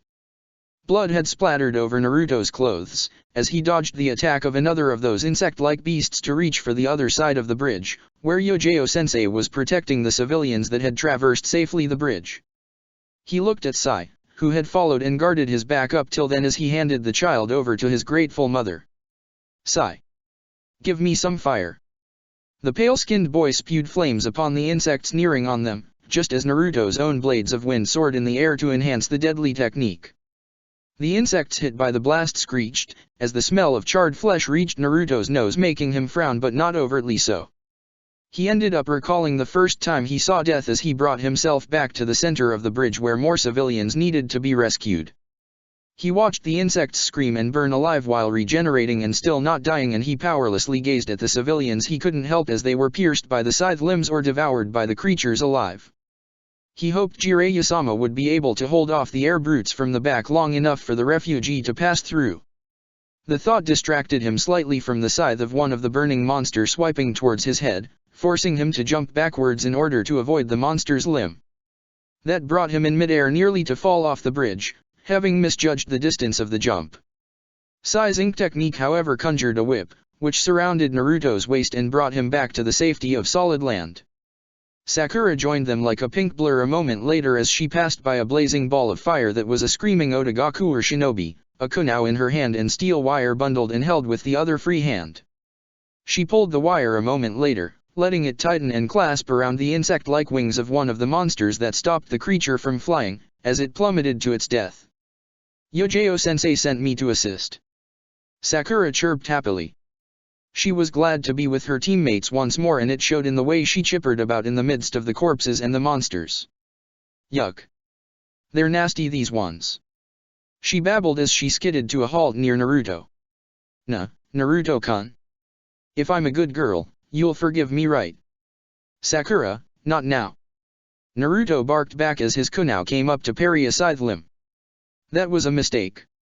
The monsters seemed lithe and frail compared to their ground counterparts, but in truth, they weren't. The bone protrusions cut through the steel of the normal kunao as if it was made of butter, neatly cutting in half Naruto's body. Thankfully, a Kawarami no Jutsu brought Naruto to swap with a nearby corpse, but it still was not something pleasant to watch as the corpse of a civilian woman broke in half because of the scythes. Sakura slapped a kunao against the right side of the monster, one riddled with explosive tags. She jumped back just as the monster's tail came in an arc to try and behead her, only managing to nick her stomach slightly. The tags primed and flashed, before detonating, and leaving behind a mangled monster corpse, whose right side had been completely smashed because of the explosion. The fact there was just a tiny amount of flesh and bones keeping the monster's two halves connected, however. It didn't even seem to faze the thing, who simply soldiered on towards Sai while regenerating furiously. The pale-skinned boy held his paintbrush in front of him, drawing on a thicker and stronger parchment than before. Sai. Move. Sakura's scream did not faze him, as he kept on drawing. Damn it, Sai. Naruto barked as he jumped in, tackling the beast and sending a fist to slam and hook against one of its wings. The acidic feeling of the monster's skin made Naruto hiss in pain as he twisted the wing out of the socket to exhale the wind blade technique right on the thing's back. Holes appeared on the monster's chest, but they closed within seconds once more. Why? What the hell are you? Naruto screamed as the tail twisted around his waist, before slamming him on the stone floor of the bridge. Around him, Hanzaki was wielding his giant sword with both hands, slicing apart the monsters as his allies burned them with what they could. Gurren too occupied them by turning them into crystal statues before other shinobi crumbled them, and Yojo-sensei had adopted a tactic of mixing steel wires and swordsmanship skills to sever them in tiny parts while holding the side of the bridge that was safe. Jiraiya of the Sunin had called forth what looked like a giant frog with two giant katana, and together with it was roasting the beasts in the air, or outright having the frog's tongue jump and stick the insects one at a time. The fact that the frog croaked with pleasure after each fly, that was just an extra. Yet that didn't matter, because there still were more coming, and a monster was trying to charge at Sai. Sakura's own fire technique diverted the monster's attention from smashing into the dark-haired teen that was still in the process of drawing. Whatever he was drawing had to be either complicated, or terribly difficult to finish. The monster was on fire as it slammed its scythe-like limbs on the ground, breaking away chunks of stone before charging with its insect-like wings once more. Horns of bones erupted from the monster's head, ending in sharp antler-like forms. 6 scythe limbs emerged from the monster's sides as it closed in with unparalleled speed on Sakura, the wicked blades ready to rend her apart. The pink-haired Chiryunin had the time to widen her eyes, before the blades came viciously down on her body. They pierced through her sides as the monster's mouth opened to reveal curved fangs, before the beast tore through her neck vein and bit down hard on her lithe neck muscles, moving its own neck backwards as blood erupted from the wound. The beast screeched as all of its muscles tensed and trembled, and finally detonated in a shower of blood and fleshy pieces. Sakura fell on the ground bleeding copiously, her entire frame racked by trembling spasms. Her breathing grew erratic as she convulsed, but just as another one of those beasts moved closer to them, Sai finished his technique. Naruto watched in horror Sakura falling on the ground, before closing the distance with whatever speed he could muster from his body. What was Jiraiya doing, letting so many pass through? Couldn't he just do something about them? He had toads, for the love of Kami.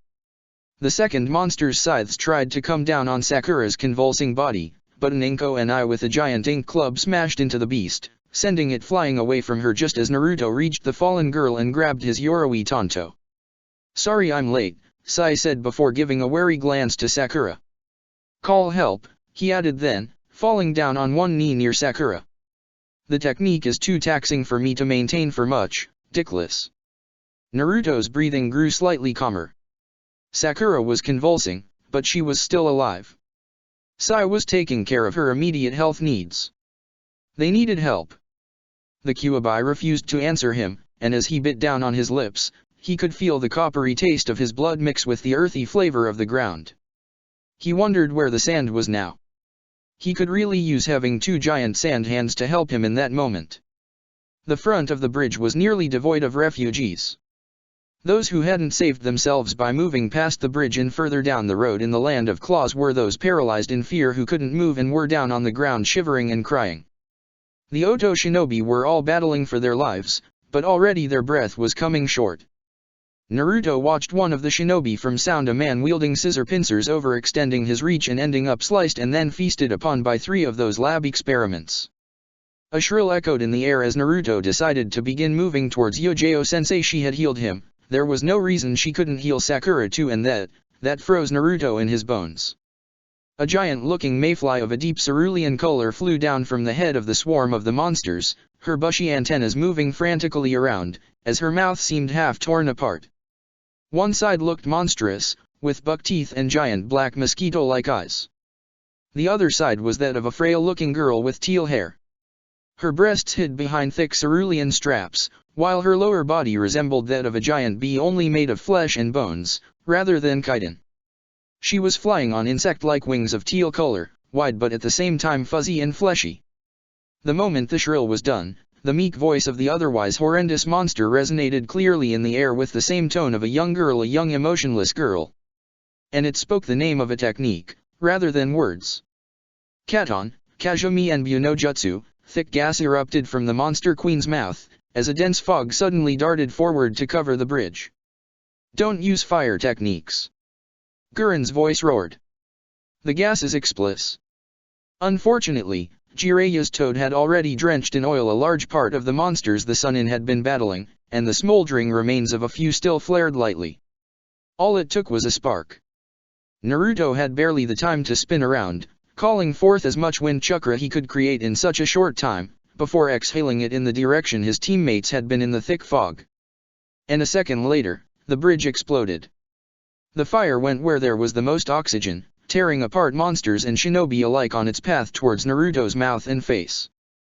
The Jinhuriki had barely the time to see the stone bridge splinter and break that the return fire slammed into his face and chest and sent him flying downwards, beyond the safety of the stone rail. He saw a blur that he defined as Sai jumped from the bridge to try to grasp at him, opening a scroll on his back to call forth an ink eagle. He looked at the blur getting closer and closer, and finally nearing him. His right arm went up, the one holding his Yoroi Tonto. Sai's hand grabbed his wrist, but the ground was nearing too fast. Naruto shook his head. Sai didn't care. He pulled Naruto up on his ink eagle, before slowly starting to slow down the fall with what chakra he could muster to make the creature flap its wings of ink. Sakura stood still through an ink rope, to avoid her falling down. The ground neared. With a powerful scream from Sai, who normally would have never done so, the bird screeched too and finally defeated the momentum of gravity itself, starting to gain altitude once more. Sai exhaled in relief as sweat poured down his face. He had done it. He had saved his teammates. This feeling, was this what emotions meant? He chuckled slightly as he turned to look at Naruto's status. And there he felt the second emotion of his life. His heart plummeted as he watched Naruto smile at him awkwardly, burned face and all, and then jump Tonto in hand to stop the bull rushing of the giant flying monster who was pursuing them. Sai screamed as he watched the creature slam into Naruto's body, flying towards the deep end of the chasm they were leaving on the ink eagle. If he changed the direction of the ink bird, it would all be for naught and Sakura needed medical attention badly. He had to bring Sakura to safety, and hope that Naruto would be tough enough to survive. He was already starting to hate, feeling these emotions. Kurotsuka couldn't believe the goals of her grandfather. Not only was she out on a mission, but she was out as a recently minted Chiryunin with the most horrible group ever. Akatsuki and Hibachi, she had come to tolerate. Suzumibuki and Kurabake, she felt the need to retch. Her father was leading the 6 Chiryunin back from the land of fangs, where they had gone to secure some supplies of minerals that Tsuchikage had a personal interest for. She didn't know whether it felt degrading to have gone shopping for her grandfather, the fact he had the gall to call this a B-rank mission, or the fact that it was a team of 5 Chiryunin and a Jounin who had set out to strike the deal. Her eyes fixed themselves on the road they were traveling a moment later, as she hoped this blessed silence could last. In just a second, she found herself cursing loudly as she snatched from mid-air a bee and proceeded to crush it. Suzumibeka. Keep your bees on yourself. It's Suzumibuki, and I don't know what you're talking about, princess. The other kunoichi deadpanned. Silence behind. Kitsuka barked. We're nearing. Then an explosion made them stop and lose all semblance of bantering. Kitsuka's eyes narrowed on the road ahead, before giving a single hand sign to the rest of his team. Iwagakure's shinobi all learned as genin the most important technique of their village, the Iwagakure technique. Of course, they also learned that trying to teach it to someone else was a crime punishable by death, and that if they even thought about doing so they would have a meeting with the torture and interrogation department of IWA. They all did before they finished their academy anyway, but some went there sooner rather than later. Merging in the ground, Kitsuka began to move his body forward, leaving behind a trail of pebbles easy to find and follow by any Iwagakure shinobi worth the rank of Chiryunin, and set to move his head above the ground the bare minimum to see what the trouble was about every now and then. 2 things he saw first, the missing bridge and the shinobi on one side of it. They sported a vast amount of Otagakure headbands, but there was a glint of, he swallowed nervously. Jiraiya of the Sunin was an enemy with a run-on-sight order. S-rank shinobi always were. Nothing less than an army could generally bring them down, and they always had either a technique that made them true monsters, or something that made them quite a cut above the others. Jinhiriki were automatically S-ranks, for example. The thing he realized next was that there was a stench in the air of burned corpses and rotten flesh, mixed with quite a bit of people, civilians, judging by their lack of weapons, crying at the border of the chasm. He slowly emerged from the ground and brought both his hands up in a sign of peace, which probably saved his life, since the eyes of the Sunin zeroed on him from the moment he had stopped moving nearby. It was as the rest of his team emerged that he began to walk forward. Has the war with Oto already ended, Jiraiya-san? No, Jiraiya shot back. These here are refugees from Orochimaru's madness. What happened to the bridge? Kurotsuki exclaimed then, pointing at the crumbled form. Why did you blow it up? We didn't, Jiraiya rebuffed Kitsuka's daughter, making the Iwa Jounin mentally curse.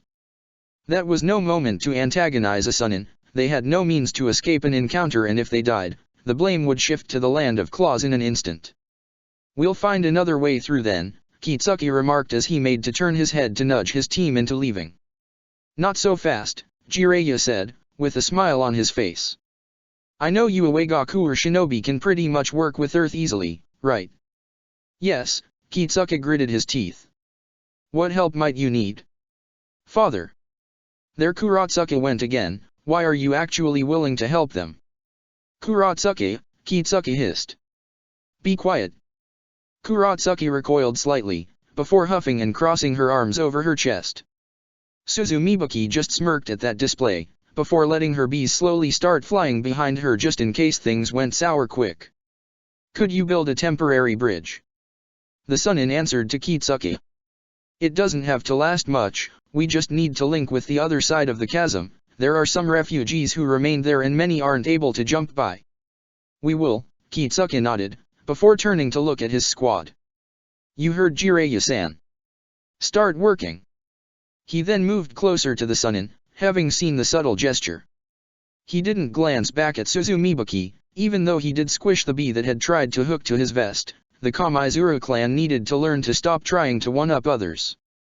Jiraiya-san? He asked in a low voice as he followed the toad sage away from the refugees. What can I help you with? We have lost some Chunin during the battle, Jiraiya spoke slowly, grimacing as he did. They were in the middle of the bridge when it exploded, and because of that we are in need of someone to look at the bottom of the chasm for it. The Sunin's eyes shifted dangerously towards his own daughter. We can consider it an exchange, can we?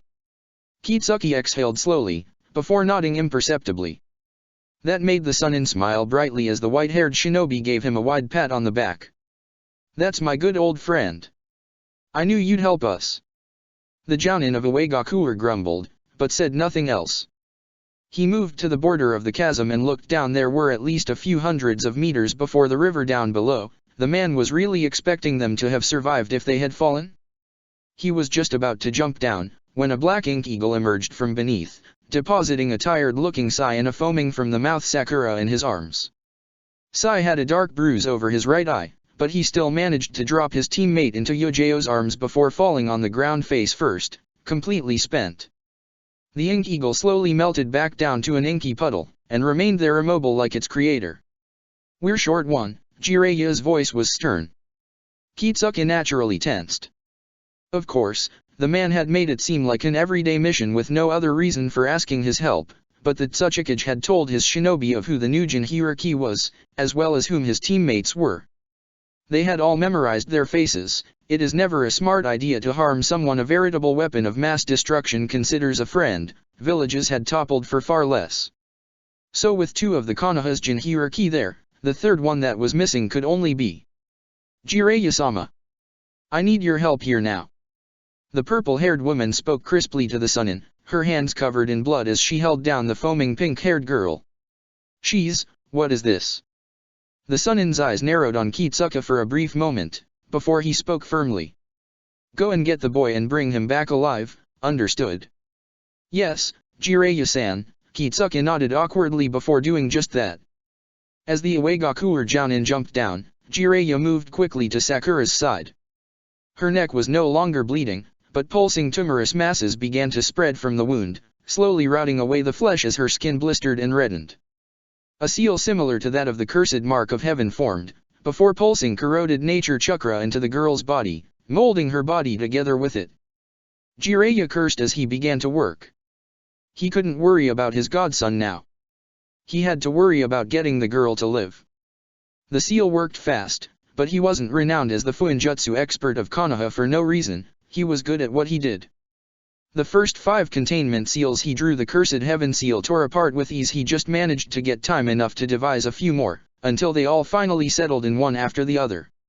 What Mitarashi Anko had settled for was nothing compared to what the girl had to feel on her skin. He had done his work abruptly, quickly, and without actually pondering, but as it was, the tumorous mass was receding back where it came from on the neck. She has to be killed before she transforms. Hanzaki took that moment to speak, as the Otogakuer shinobi walked closer to where he was working. No amount of sealing is going to work. You knew about this. Jiraiya hissed.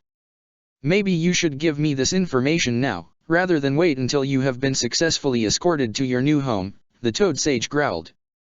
Hanzaki recoiled, bringing his face downwards to the side in shame, before replying.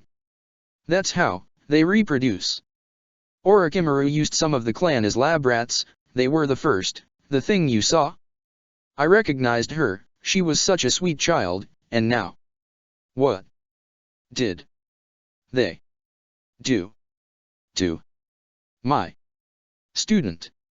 Yojo's hands firmly grasped Hanzaki's clothes by the neck. What? It's the cursed seal of heaven, Jiraiya said then abruptly as he watched the seal flaring one last time before settling in, taking on the appearance of a strange shuriken-like form that somehow eerily reminded him of Ataka's main Jakyushari non. A variation of it at least. The creatures undergo stages of evolution, Hanzaki murmured. Depending on how much they feed or how much they are wounded. They absorb nature chakra to heal their wounds, Jiraiya mumbled. That makes sense. They must work with a lot of cellular division and regeneration, but their lives, they're short. Like butterflies, Hanzaki grimaced. They can stay months in the earth form, but once that form is done they move on to the heaven one. That doesn't last more than a day or two. And what of the big one? That was Keijiro. Hanzaki closed his eyes, his tone riddled with grief. I asked her to go to Orochimaru with Arashi. I thought the Sunin would help bring the Fuma clan back to its glory and he did, but this wasn't worth it. Yojao pushed the man away from her with scorn visible on her face, before turning to walk towards Sakura's prone form. The Otogaku's leader right hand went to cover his face. I still don't know how I am worthy of leading the survivors. I started this. If only I hadn't sent them to Orochimaru then this wouldn't have happened. Wait, Jiraiya muttered. Arashi? Isn't that your Otokage? No, Hanzaki shook his head. Orochimaru was our Kage, he sent Arashi in his stead. I see. Jiraiya grimly looked to Sai, whom Yojao had begun to treat for his own wounds. Let's hope nothing else happens.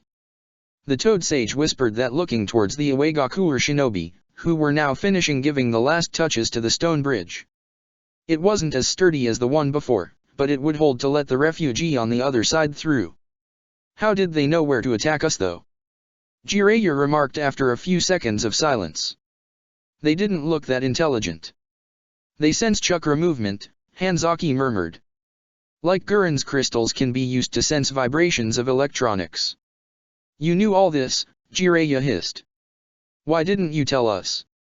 We could have protected you better. Because how could I? Hanzaki's voice was wary as he finally confessed. Those things, that knowledge, it could be used to recapture our land, and if Konoha knew. So you thought it would be best to sacrifice a few of your refugees to the risk rather than just tell us. Jiraiya spat out in cold anger. You know what, Hanzaki? You're right on one thing, you truly aren't fit to rule your men. With those words said, Jiraiya moved away from the Oto shinobi. Still, one thing puzzled the Toad Sage. He didn't recall using any chakra-intensive technique, so how did they find them? Karen Uzumaki smiled to herself. Orochimaru-sama's plan had been perfect. He truly was the most wonderful tactician to be born. This was perfect. The mindless beasts did nothing to her, because she could flawlessly hide her chakra from their senses, and the leaders of the hive obeyed her, because they bowed to Orochimaru-sama's will. By concentrating, she could send small bursts of chakra through the areas she sensed with her sensor ability, and with that, she guided the mindless monsters against the refugee column of traitors who refused to serve Orochimaru-sama. When they had been close to escape, she had sent Keijiro. She hadn't felt Naruto's chakra anywhere, only a strange form of chakra that didn't belong, and yet then, it had happened suddenly on the bridge, and Naruto's chakra had appeared like some sort of flare. She had watched with her mind's eye the boy exhale a gust of wind to swipe away the flammable gas of Keijiro near his teammates, only to end in the explosion when the fire encountered his air chakra. Keijiro had taken an interest in Naruto's chakra. Her mind was more and more like that of an insect rather than that of a human by now, and she hadn't even needed coaxing her in order to bring her back. Now she was there, standing at the entrance to the hive, deeply rooted within the rocky coast of Otogaku with the sea. Her eyes strained for a moment as she caught the buzzing and the swarm's arrival, before watching with a small smile as Naruto's frame came into view. Well, he looked like Naruto, but his body was badly charred. He had taken most of the damage intended for his teammates, always the noble hero. Still, this was nothing she couldn't heal. With Keijiro around, the mindless beasts just walked around lost like stupid cows, not even caring about what happened around them. She watched as Keijiro's delicate hands, the first two she had, were human still, but the others all resembled the scythe-like appendages the heaven-side beasts had gently lowered Naruto on the main chamber's rocky surface in a bed of seaweed. Karen battled internally between watching and intervening then. These reactions were strange. They didn't make sense since Keijiro was supposed to just act on her orders or Orochimaru's, and she hadn't told the monster to drop Naruto on a seaweed bed. There was some sort of mothering nature to those actions that Karen couldn't place. It didn't make sense. Keijiro had never met Naruto before. Keijiro had never even gone to Konoha before. There was nothing in the Fuma clan that had anything to do with the Uzumaki clan.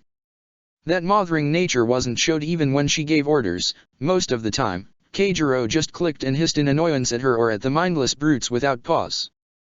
Karen hesitated for an instant, before deciding to intervene just when Keijiro's hands had begun to ruffle the boy's hair. That too made no sense. Why was the insect petting him? Keijiro! Leave now! She barked at the giant creature with impunity. The thing had never defied her before, and so it was a shocked Karen who found herself dropping the ground to avoid an overhead swipe of the beast's scythes as a snarling and furious hissing noise came close to her face. Mine. Keijiro's voice was something similar to pure unbridled fury as she spoke. Mine. Karen swallowed nervously. All right, but, Keijiro-chan, you want him healed, right? Mine. Yes, but you want him healed, no. Keijiro looked at her for a moment, before looking back at Naruto. Finally, she nodded. Heal. Karen sighed in relief. She moved closer to Naruto's prone form, and then moved her arm closer to his mouth, widening it enough to let her arm in before forcing him to close the teeth around her flesh. The moment blood spilled, she closed her eyes and exhaled slowly. It was always such a pleasurable rush feeling herself bitten. It reminded her of her time in slavery. Of the good times people beat her up, used her up, and then bit her wherever they wanted because, back then, she was just a thing, and things are used, not loved. Then Orochimaru-sama had come and had saved her from the brigands that had burned her village and kept her as a plaything. She had become Orochimaru-sama's toy then, but at least she got clothes out of the deal. Pain was pleasure after all. It was the only reason she hadn't gone mad. People who made her suffer loved her, and people who tried to keep her happy and loved usually died anyway, killed by other people. Life was misery and pain, and the sooner one found pleasure in it, the better. So she moaned as her blood began to work on Naruto's body, closing the wounds and healing the boy's scars. Soon, his breathing grew tranquil as he began to sleep peacefully, and as Karen stood up to leave, Keijiro had already left. She frowned. She had thought Naruto had been the problem. She supposed that maybe Keijiro had simply fell in some sort of insect-like desire to breed with a male, but she had left as if Naruto didn't matter to her at all anymore. That was strange. It actually made her curious. Maybe, once Naruto woke up, she could experiment. A small smile settled on Karen's face as she began to think. Would the instruments she had here be enough? She knew she had some scalpels and some forceps, but then again she would need some drugs to test his reactions and a few more objects to do blood tests and get thorough results. She couldn't exclude having to wound or burn him again, just to recreate the effects of what had happened. She was sure Naruto would love it. Pain was pleasure, after all. Koharu Yudin and Homura Mitokato sat on the council's chairs, the one between them empty, if not for the Hokages had placed firmly atop of it. They both were grimly watching the jounin in front of them, past their desk, and the looks they had. Not even Guy felt boisterous, and Kakashi was on time. Hiruzen Sarutobi served Konohagaku no Sato for decades, Koharu began firmly. Since he became Hokage, no one contested his decisions, for they were made with hindsight and careful planning. It is thus with a heavy heart, Homura continued, that we make public the last will of the Sandaime as per his indications, will that was updated just after the Chunin exams that took place in Konoha just last month. Koharu coughed as she grabbed the closed letter, opening it up and then beginning to read it. If you are reading this, the old woman talked hesitantly. Then I have died before publicly naming a successor. Thus far, many things have come to my attention, many that as Hokage, I cannot reveal to those who do not share my title. I ask for this will to be made public, for it to be told around the village at the same time as the jounin are informed, for my successor is someone I am sure will bring many to rebel against my decision. It is a selfish decision. It is a selfish idea. I have no illusions you will understand, or you will accept it, but I have made a choice which the daimyo of the Land of Fire shares. Koharu's voice suddenly died in her throat. The first choice for succession is Danzo Shimura, she spoke firmly. In the event of his death, the second choice for succession. Her voice died once more, as she firmly gripped the paper in her hands. Is. She dropped the paper and stood, before leaving in a hurry. Homura picked the paper up, and slowly paled. Then, with an air of finality that could have shaken the dead, he whispered. Orochimaru. The Jounin all stood up screaming at the forgery or at the spy in the village, but Homura slammed both hands on the desk and yelled, "Silence! Are you shinobi or yakuza?" The voices died down, as Homura slowly kept on reading. This is for the Jounin alone and no one else." His eyes shone as he kept on talking to the assembled men. "Danzo Shimura is the only one I can envision planning against Orochimaru's actions. In the event of his death, then Konohagakuer is doomed. Thus, I plead of you to think of my words not as a harsh criticism, but as a truth. If you cannot defeat your enemy, then ally with him. It will give you time. Moreover, if he comes to take the place that was mine, eventually, if shown loyalty, he will commit a mistake small enough to chance killing him with treachery." Homura's voice was but a whisper as it continued. "In the event of failure, a suicide mission must reach Ama no Hoko." There were whispers around the room. "And there, it must activate the tower with Sizurei." The counselor trembled as he sat down heavily on the chair.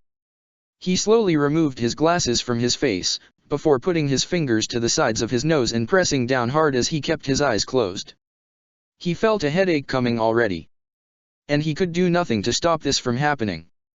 "Can't we just activate Ama no Hoko, whatever it is?" a Jounin asked. "Why must we give the title of Hokage to a traitor of the leaf?" "Because Ama no Hoko was activated once before, from what history tells us," Kakashi spoke then firmly. "It is a well-kept secret, but did you know that the Land of Wind used to have flourishing vegetation around it?" The silver-haired Jounin closed his only eye, putting away his copy of Ika Fleshy Fun Tactics. "Ama no Hoko absorbs yang energy from the spot it is pointed at and redirects it to its surroundings. The Land of Wind became a desert when it activated in the Old War. In the times before the samurai and chakra, half of the sand in the Land of Wind is made of the dust of the bones of those who died when the tower hit." A heavy silence descended in the room then, as nobody dared to speak. Kurenai broke it, with a question filled with dread. "And where does the Sandaime want the tower pointed?" Homura grimaced. "Wherever Orochimaru and his army are, even if in the heart of Konoha itself." The silence this time lasted only 2 seconds. Afterwards, the Jounin's roars and screams actually echoed through the entire Hokage tower, as they kept on rambling about how impossible it was and how the will had to be a forgery. The opposite couldn't be true, because if it was, then what the Sandaime meant was that no one was able to defeat his student, not even the other Sannin themselves. That thought was what fueled their fears. And it was to that climate of fear that Tsunade Senju unknowingly stumbled upon, as he entered Konohagakuer after years of being away. She huffed and puffed her bountiful chest outwards. "Shizun! Let's go get sensei." "Why yes Tsunade Shishao." Shizun stammered, as she shyly looked around the village she had so dearly missed. She just hoped, as she walked the familiar roads, that something would come to keep her Shishao in the village. Anything, really. She was just so tired of going around. Chapter 39, The Dusk Begins. Hinata's eyes opened to a bleak grayish morning. The sun hid behind the clouds, and the atmosphere of the village was tense. She could no longer wash herself alone, but as a female branch member helped her, her gaze settled wistfully on the outside garden. Even though she had truly been scared of training with her father, now her complete lack of training made her sad. Her sensei had come by a few times, trying to gently talk to her and ask how she was doing. She was sincerely doing fine, but Sensei didn't believe her. Then again, she was no longer sensei to her, she wasn't a kunoichi anymore. Her legs didn't work. They did not obey her. They refused and food tasted bland, the sky was pitiful. The air was stale and the smell of old and dust was everywhere around her. She didn't feel alive anymore. Her breathing was slow and controlled, but that was because her tears had already dried even on the inside. Kyo-san had been her caretaker for so long, and now once more the branch family member carried her with his strong arms to the gardens, where she would spend an awkward day doing nothing more than sipping tea and watching the leaves fall. They always fell, and winter was coming. Naruto-kun's birthday had already passed by, and her mood dropped once more thinking about the demon that inhabited the blonde boy's skin. It was in such a situation that she saw Niji walk by, his forehead protector tightly tied to his forehead. She she just felt apathy in his regards. It wasn't his fault, they had targeted her team because of the old diatribe between branch house and main house, but Niji would never have killed her. Humiliated her? Probably, but that was nothing new. He didn't make a snide remark at her as he walked by. Either he hadn't seen her impossible or he simply was ignoring her. It actually made her spirit rise a bit. Niji and I no longer insulting her was an improvement on her past life, but she would go without in a heartbeat, if only she could move her legs again. Her pale eyes settled once more on his back as he left the grounds. He hadn't come to train then, which was better, since she wasn't going to move from her position even if he did decide to train there. She didn't want to have KO move her again, and frankly, she rather preferred to sit and watch the tree branches move. "Oni-sama." A tiny voice called her, making her head turn gently to the side where Hanabi stood half surprised and half shocked. "They said you couldn't walk anymore." Her voice was merely a whisper. Hinata nodded slowly. "Yes, I asked Ko-san to move me here." She returned to watching the sky. "He's preparing me tea?" "Oh, Oni-sama," Hanabi hesitated. Hinata just smiled gently. Hanabi had never hesitated, so different from her, she strived under the stress of father's exercises. Hinata simply couldn't. His eyes and his frosty tone scared her too much. "Do you need something?" The girl walked closer then, and something in that moment, in the way Hanabi seemed genuinely concerned for her pitiful existence now, something in that moment snapped. Hanabi had loathed her with all her heart when she could walk. Hanabi had brought her on the ground coughing blood too many times to count, calling her weakling, unfit for the clan, not worthy of being her sister, and many more words that had torn apart her heart time and time again, and always she had smiled. Always she had kept quiet and cried herself to sleep, and now she decided to act the little sister. Now when she had lost her legs. There was just a simple answer to that, really, it was the only that made sense. Naruto-kun was dead. A demon had replaced him. Hanabi-chan would never act like that. Hanabi-chan was dead. A demon had replaced her. Niji nii would never ignore her when he could spat in her direction. He was dead. A demon had replaced him. Her father never acted gently. He was dead. A demon had replaced him. Demons had the same chakra as living beings. How could she differentiate a demon from a non-demon? There really was no other explanation on why people acted strangely with her now. She was the dirty rag of the Hyuga clan after all, the heiress who was unfit to rule. There was no reason to be kind now, not to her. No. There had to be something wrong. She smiled to the demon that wore Hanabi-chan's skin and shook her head gently. She was trapped and surrounded by demons. If she began to make a fuss, they'd know and kill her too. Maybe they wanted her for some reason?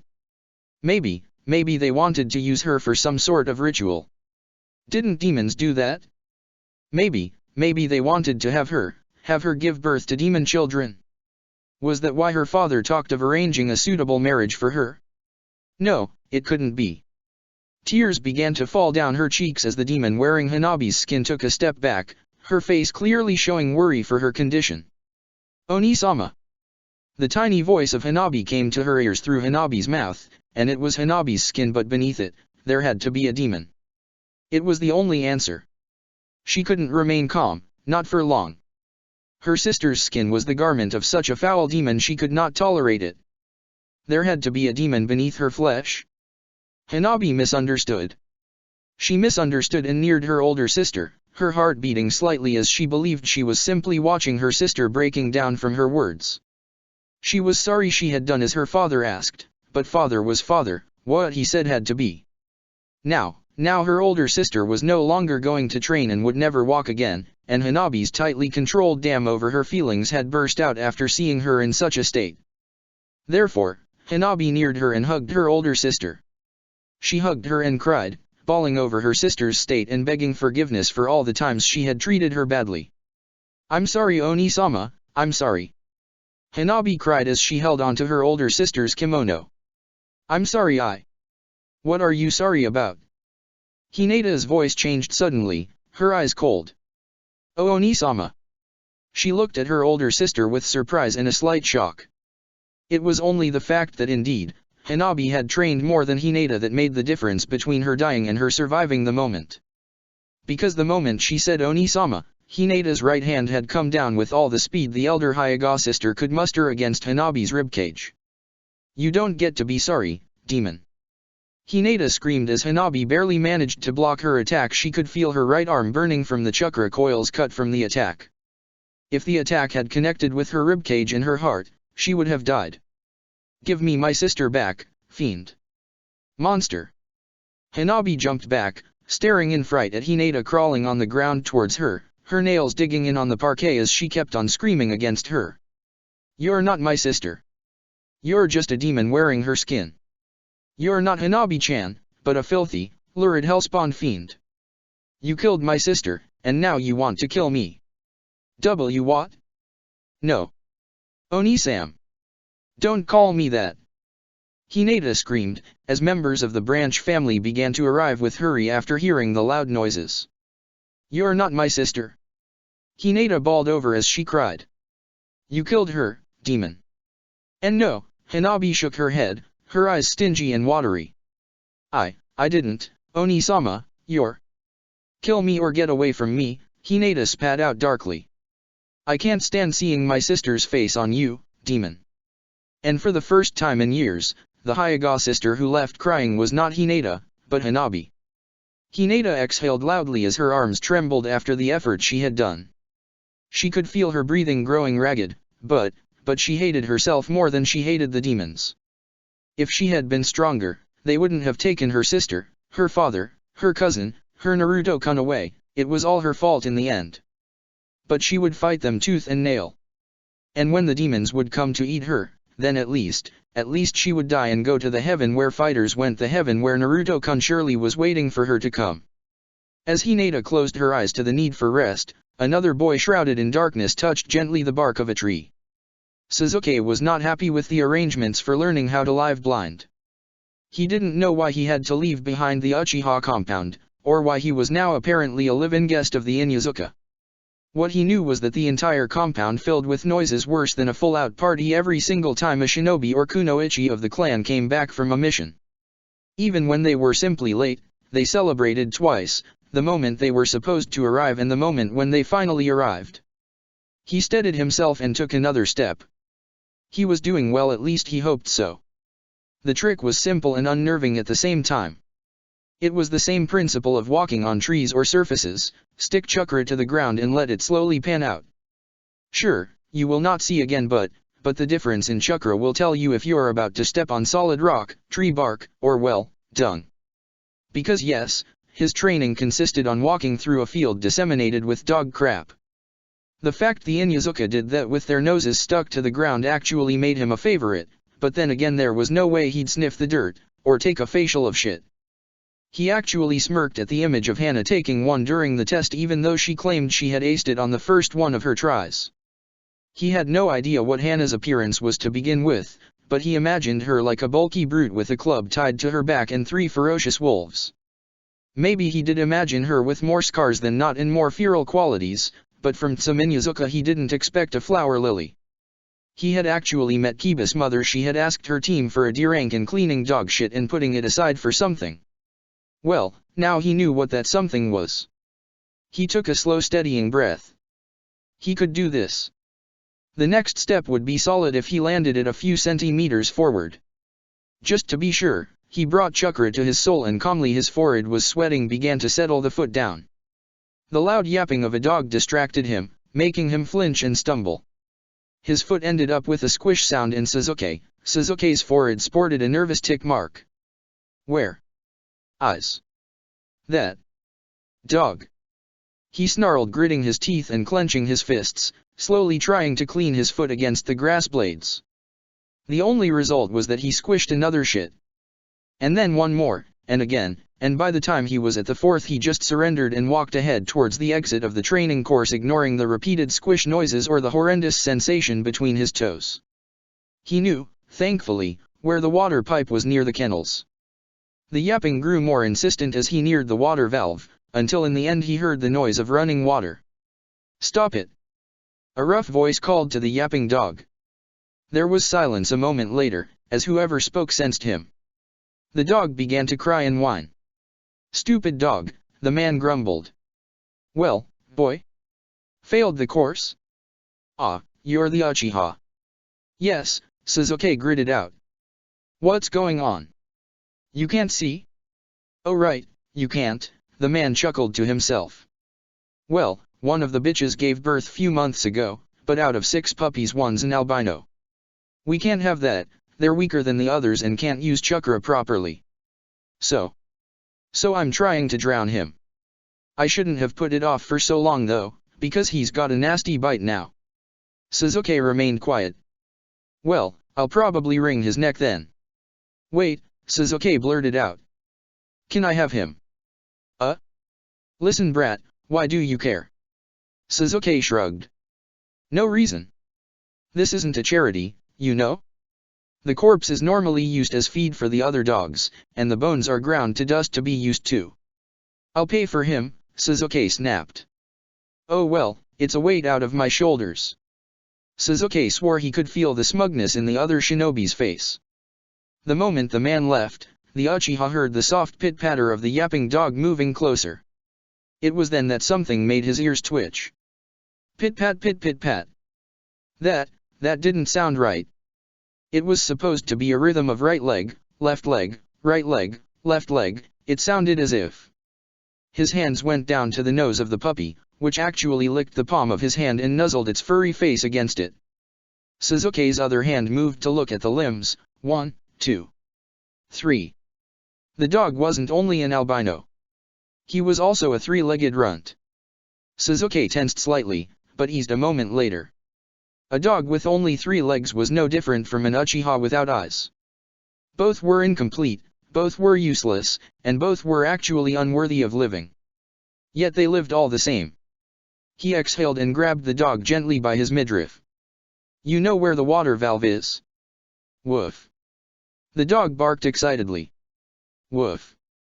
I'll take that as a no," Sasuke sighed. His free hand traveled towards the wall where the water valve was supposed to be. His fingers moved upon the steel tube, then to the pipe and the tap. He let the water flow as he slowly washed his sandals and feet. The moment he was done, he realized the dog had been whining since he had opened the valve. So, the dog was afraid of water now. Plain wonderful, a broken, damaged dog for a broken and damaged Uchiha. His brother might actually die from pity, rather than be killed by him. Wonderful. Itachi Uchiha was watching with uncaring and cold eyes the arrival of Tobi through the slip in time and space. Around him, the tall buildings of Omegakure gave a bleak and grey-tinted atmosphere to the perpetual reigning city. He spoke firmly the moment Uchiha Madara stepped through, his voice betraying genuine annoyance. "Orochimaru stole my weakling brother's eyes, how can I achieve the perfect Mangekyo without them?" He wasn't really annoyed, he was angry. He was angry the Hokage had failed in protecting his brother, angry Orochimaru had succeeded, but most of all he was angry his brother hadn't become powerful enough to stand on his own. He was acting rashly, and he knew it, but at the same time, it was time to call in the credit he had earned. Tobi blinked from the only slit available in his mask, before deadpanning. "And that is my problem. How, exactly?" "Because it is." Tobi blinked again. "You will go alone if I don't intervene, Itachi." "Indeed," the Konoha missing nin nodded once, firmly. "There is." Tobi stepped forward and brought both hands on Itachi's shoulders. "I understand." The Kamui activated the next instant, and Itachi disappeared from sight. Tobi sighed as he looked around. He didn't really want to do it. He could leave Itachi inside the pocket dimension of his eye to die of hunger and thirst, but if he did that then there was no guarantee the boy would not spite on him by smashing his own eyes. He'd have to go to Orochimaru's location now. He hated doing that. He wasn't supposed to reveal his big shotness to the world. He was supposed to be the imbecile Tobi. Now there really wasn't a choice. He needed Itachi more than he needed Orochimaru. And really, what had possessed the man to steal the Sharingan? It was all going to be for naught. Truly, the moment people carried love, they learned of hate. Soon all that would end. Soon, there would only be peace. He could not wait to leave this fake world behind. A world without Rin. A world without her, after all, was not a world that could truly exist. Dark clouds loomed over the sky. The grass trembled beneath the harsh soaring winds. A dark hand lowered itself upon the charred earth, followed by another. 10 tails swished on his back, and for the first second, he felt peace. Then evil washed over him. Misery. Death. Greed. Revenge. Arrogance. Disgust. Ignorance. Violence. Malice. He screamed to the sky. The evil would not abide. The darkness would not recede. This tide of unblemished evil would not disperse. Thus he struck, beneath the gaze of the watchful moon so white, and so pure. He roared and tore through mountains and men, he screamed and the dead answered his call of revenge. He shrieked and purifying fire burst from the earth crust. He loathed and they died, he attacked, and they fell. Then his duty, the duty the moon and the earth had demanded him, was stopped. A man, with concentric purplish eyes and blonde hair, stopped it, a man that stood with a monk's staff and a plethora of weapons. Weapons of old, weapons that wounded him and harmed him. He fought them, he fought him, but in the end, he lost. Naruto's eyes widened in surprise as the boy woke up. His gaze fell to his surroundings, as his nose smelled the salty taste of seawater. His throat was parched, and as he coughed, he suddenly felt the watchful gaze of something on him. He barely turned his gaze to the side that he recoiled, his back hitting the wall of the cave. There was a moment of silence as he stared. The creature that looked back at him had dark eyes, and looked similar to the giant insect that had attacked them on the bridge, and yet completely different at the same time. His upper side was that of a normal and fragile-looking male, while his lower one, yes, his lower one did look like a sort of giant maggot. "I am Arashi," the boy spoke slowly. "Who are you?" Naruto swallowed nervously. His right hand went to his face, trying to feel the charred skin but finding none. His left hand moved to his weapon pouch, which wasn't there. "You have been disarmed," Arashi spoke quietly. "You need not fear me." "I have not." His face showed pain for a moment as he held his stomach tightly. "I am not an enemy." There was a moment of silence as Arashi's breathing grew labored, before whatever pain he felt finally receded. "I am a victim," he whispered. "And well, why are you here?" Naruto licked his lips slightly, his eyes looking around. He was in a wide hall, surrounded by the monstrous hulks that however were lazily hanging around every now and then. They made a step in one direction, before taking another in the opposite. "I don't know where here is to begin with," Naruto croaked out, warily searching for a weapon of sorts.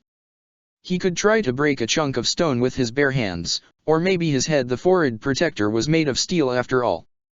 "We are in one of Orochimaru's bases," Arashi replied firmly, his maggot inferior side slowly crawling backwards as the back pushed one of the mindless brutes out of the area. "I believe," he added as a sickening feeling now settled into Naruto's stomach, "that you are here as food." Arashi slowly walked forward now, pushing with his lower body the creatures out of the way. "The question is, are you mine, or Keijiro's?"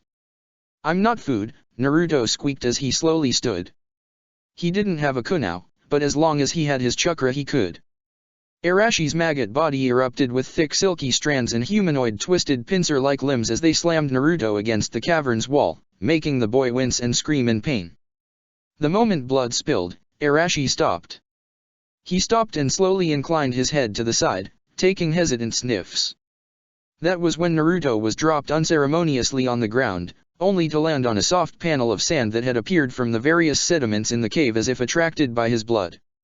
"Mine," Arashi whispered in a half-dreamy state, before shaking his head strongly. "No, what is mine?" The voice hissed again. "That is mine." It snarled ferociously now. "Mine.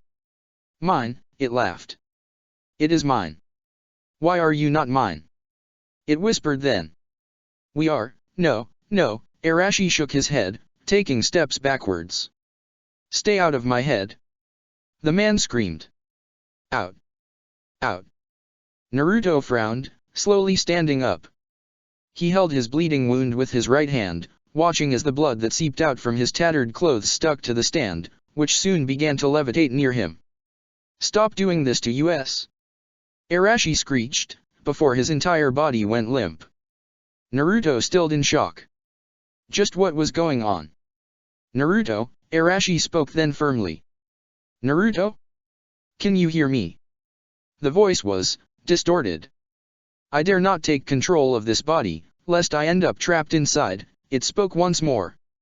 I am Mito, can you hear me? Naruto blinked. Wait. You're real. No time, Mito remarked. It's complicated. I'm traveling through the nature chakra naturally acquired by these monsters to influence their behavioral patterns. There is quite the bit of fuinjutsu involved with their seals, but it's all based on Uzumaki designs I can easily work on. This is creepy, Naruto whispered looking at the limp corpse of Arashi.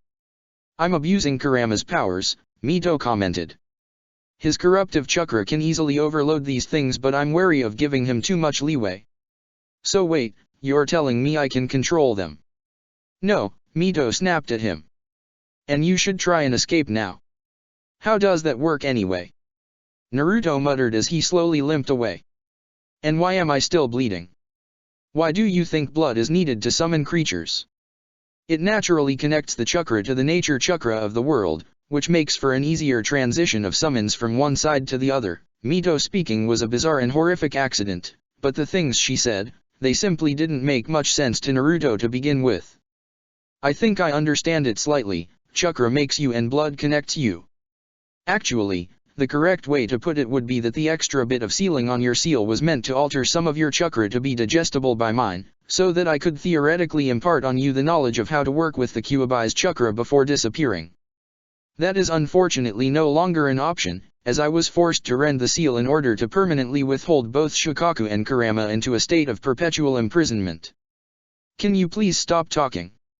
Naruto pleaded. Your voice hurts. Arashi blinked. Sorry. You must be feeling an echo. The buzzing grew stronger as Naruto increased his pace, Arashi in tow. The man-creature suddenly stopped after a few more meters, convulsing as it began to foam from its mouth. Losing control.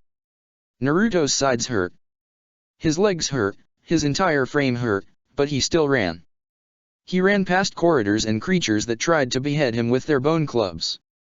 He dashed across empty rooms and finally in the end he heard the sound of waves infringing against a hard surface. He saw the light of the day emerge from the end of the stone hallway, and just as he was about to jump through, 5 senbon needles pierced through his back, suddenly tensing all of his muscles and making him fall with a dull thud on the ground, mere inches away from the outside. Naruto-kun! A very familiar voice exclaimed then. You're awake. Karen. He could do nothing as he felt the female hands of the red-haired girl turn him around. She sported a bright smile as her crimson eyes stared into his. Naruto. How are you, my cousin? Karen. He croaked as he felt her hands roam over his tattered clothes. What, why? Orochimaru-sama told me, the girl giggled. That he knew the Sandaime would send Jiraiya to look into Oto for the sound ninja supplies and experiments. That's why he had me free them. Also, did you know he knew you would be there too? Together with your team? Orochimaru-sama knows many things, Naruto-kun, you'd do best remember it. She snuggled her face against his chest for a moment, before frowning and ripping apart his shirt as what remained of his Chunin vest hung from his shoulders. That's better. Do you know that the heart twitches?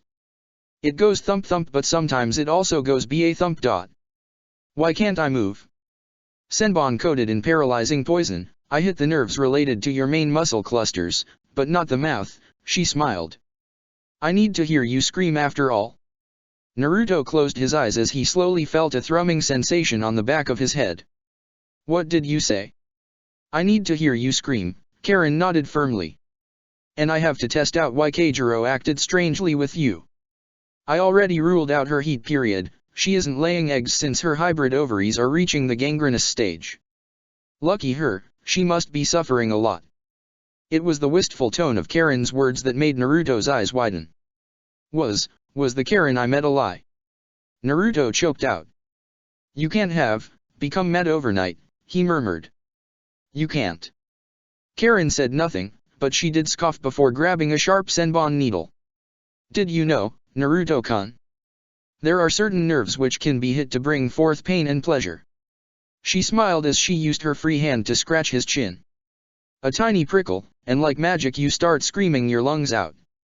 She slowly rolled on her back, dropping her red-haired head just below his chin as she comfortably brought her knees upwards to her chest before stretching on him.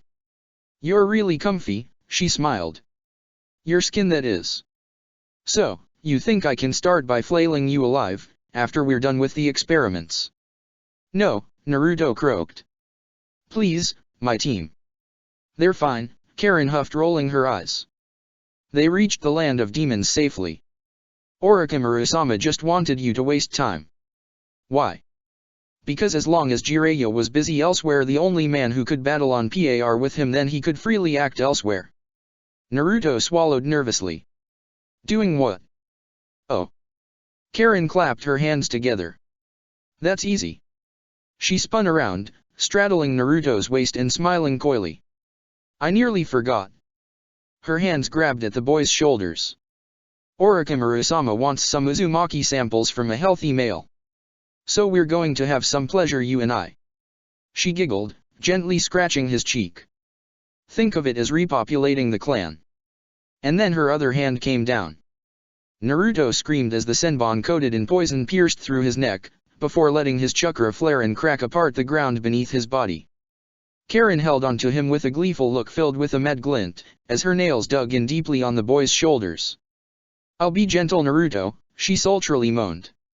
Really gentle, like they did with me, you know? I came to love it. You'll love it too. And it was then that she smiled and clenched her hands tightly against his shoulders. Yes. I will make you suffer and you will love it. Orochimaru-sama won't be here for months, and then when he arrives. His muscles burned from the effort, but his entire frame just felt like lead. He couldn't survive this. He needed help. Any type of help would work. She hadn't blocked his mouth, but without hand signs the air technique was out of question. As she slowly rocked back and forth atop him, and as pain numbed his brain cells. Yes, Naruto, yes. Naruto. Uzumaki. His tongue twirled in his mouth as chakra began to condense. Pain forced him to close his eyes shut and he felt his body starting to betray him. Come on, Naruto, say you love this. Pain is pleasure. Say you love this. Say you love me. The chakra began to spiral, he could make it work like a bijudama. He had to remember that feeling. It had to be natural. It had to. His throat engorged for a moment, and to Karen's widening eyes, he expelled a perfectly concentric sphere of chakra, that slammed into the girl's chest and tore through her clothes, sending her to scream in a high pitch as she fell backwards on the ground, blood oozing down from her wounds. Naruto took that moment to breathe in peace, before he heard the buzzing sound grow closer. He snapped his eyes shut and tensed his body, gritting his teeth furiously as he tried to inch further away. When that failed, he had no other choice but to push the senbons deeper into his skin. He convulsed from the effort, and then brought the momentum strongly against his back. His breathing stilled for a moment as he felt the senbon pierce completely through his skin and dig deeply into his flesh. When he breathed again, he could crawl. Whatever was as the exit was better than staying there to be devoured or worse, raped by a mad girl. There were tears in the corner of his eyes as he used his head to push himself forth. Was Karen like that since the beginning? Had he trusted her with his teammates only because of a surname? Was there really but a mask on her face when they had first met? Worse still, Orochimaru knew this. He didn't know why the sensei of his mother had such a keen interest on destroying Konoha, or how he knew when things were going to happen as if he could read the future. What he did know was that he had to leave, even if it meant falling down the cliff and in the sea below. He stopped to breathe as his head pushed him slightly over the edge of the exit. Waves crashed against the rocks down below, something that a shinobi with the knowledge to walk on walls could easily avoid, but that in his condition, he could not. If only there was a way to wait. He closed his eyes and bit down on his tongue hard, as blood pooled on his mouth. The moment he spat it out, the sand naturally brought by the wind converged upon it, beginning to float nearby. He locked eyes with it. Grind. The bloody sand began slowly to circle around the ground of the cave. Grind faster. He gritted his teeth as he spat out more blood, pouring what chakra he could through his body. Even immobile as he was, this he could do. He wasn't going to die there.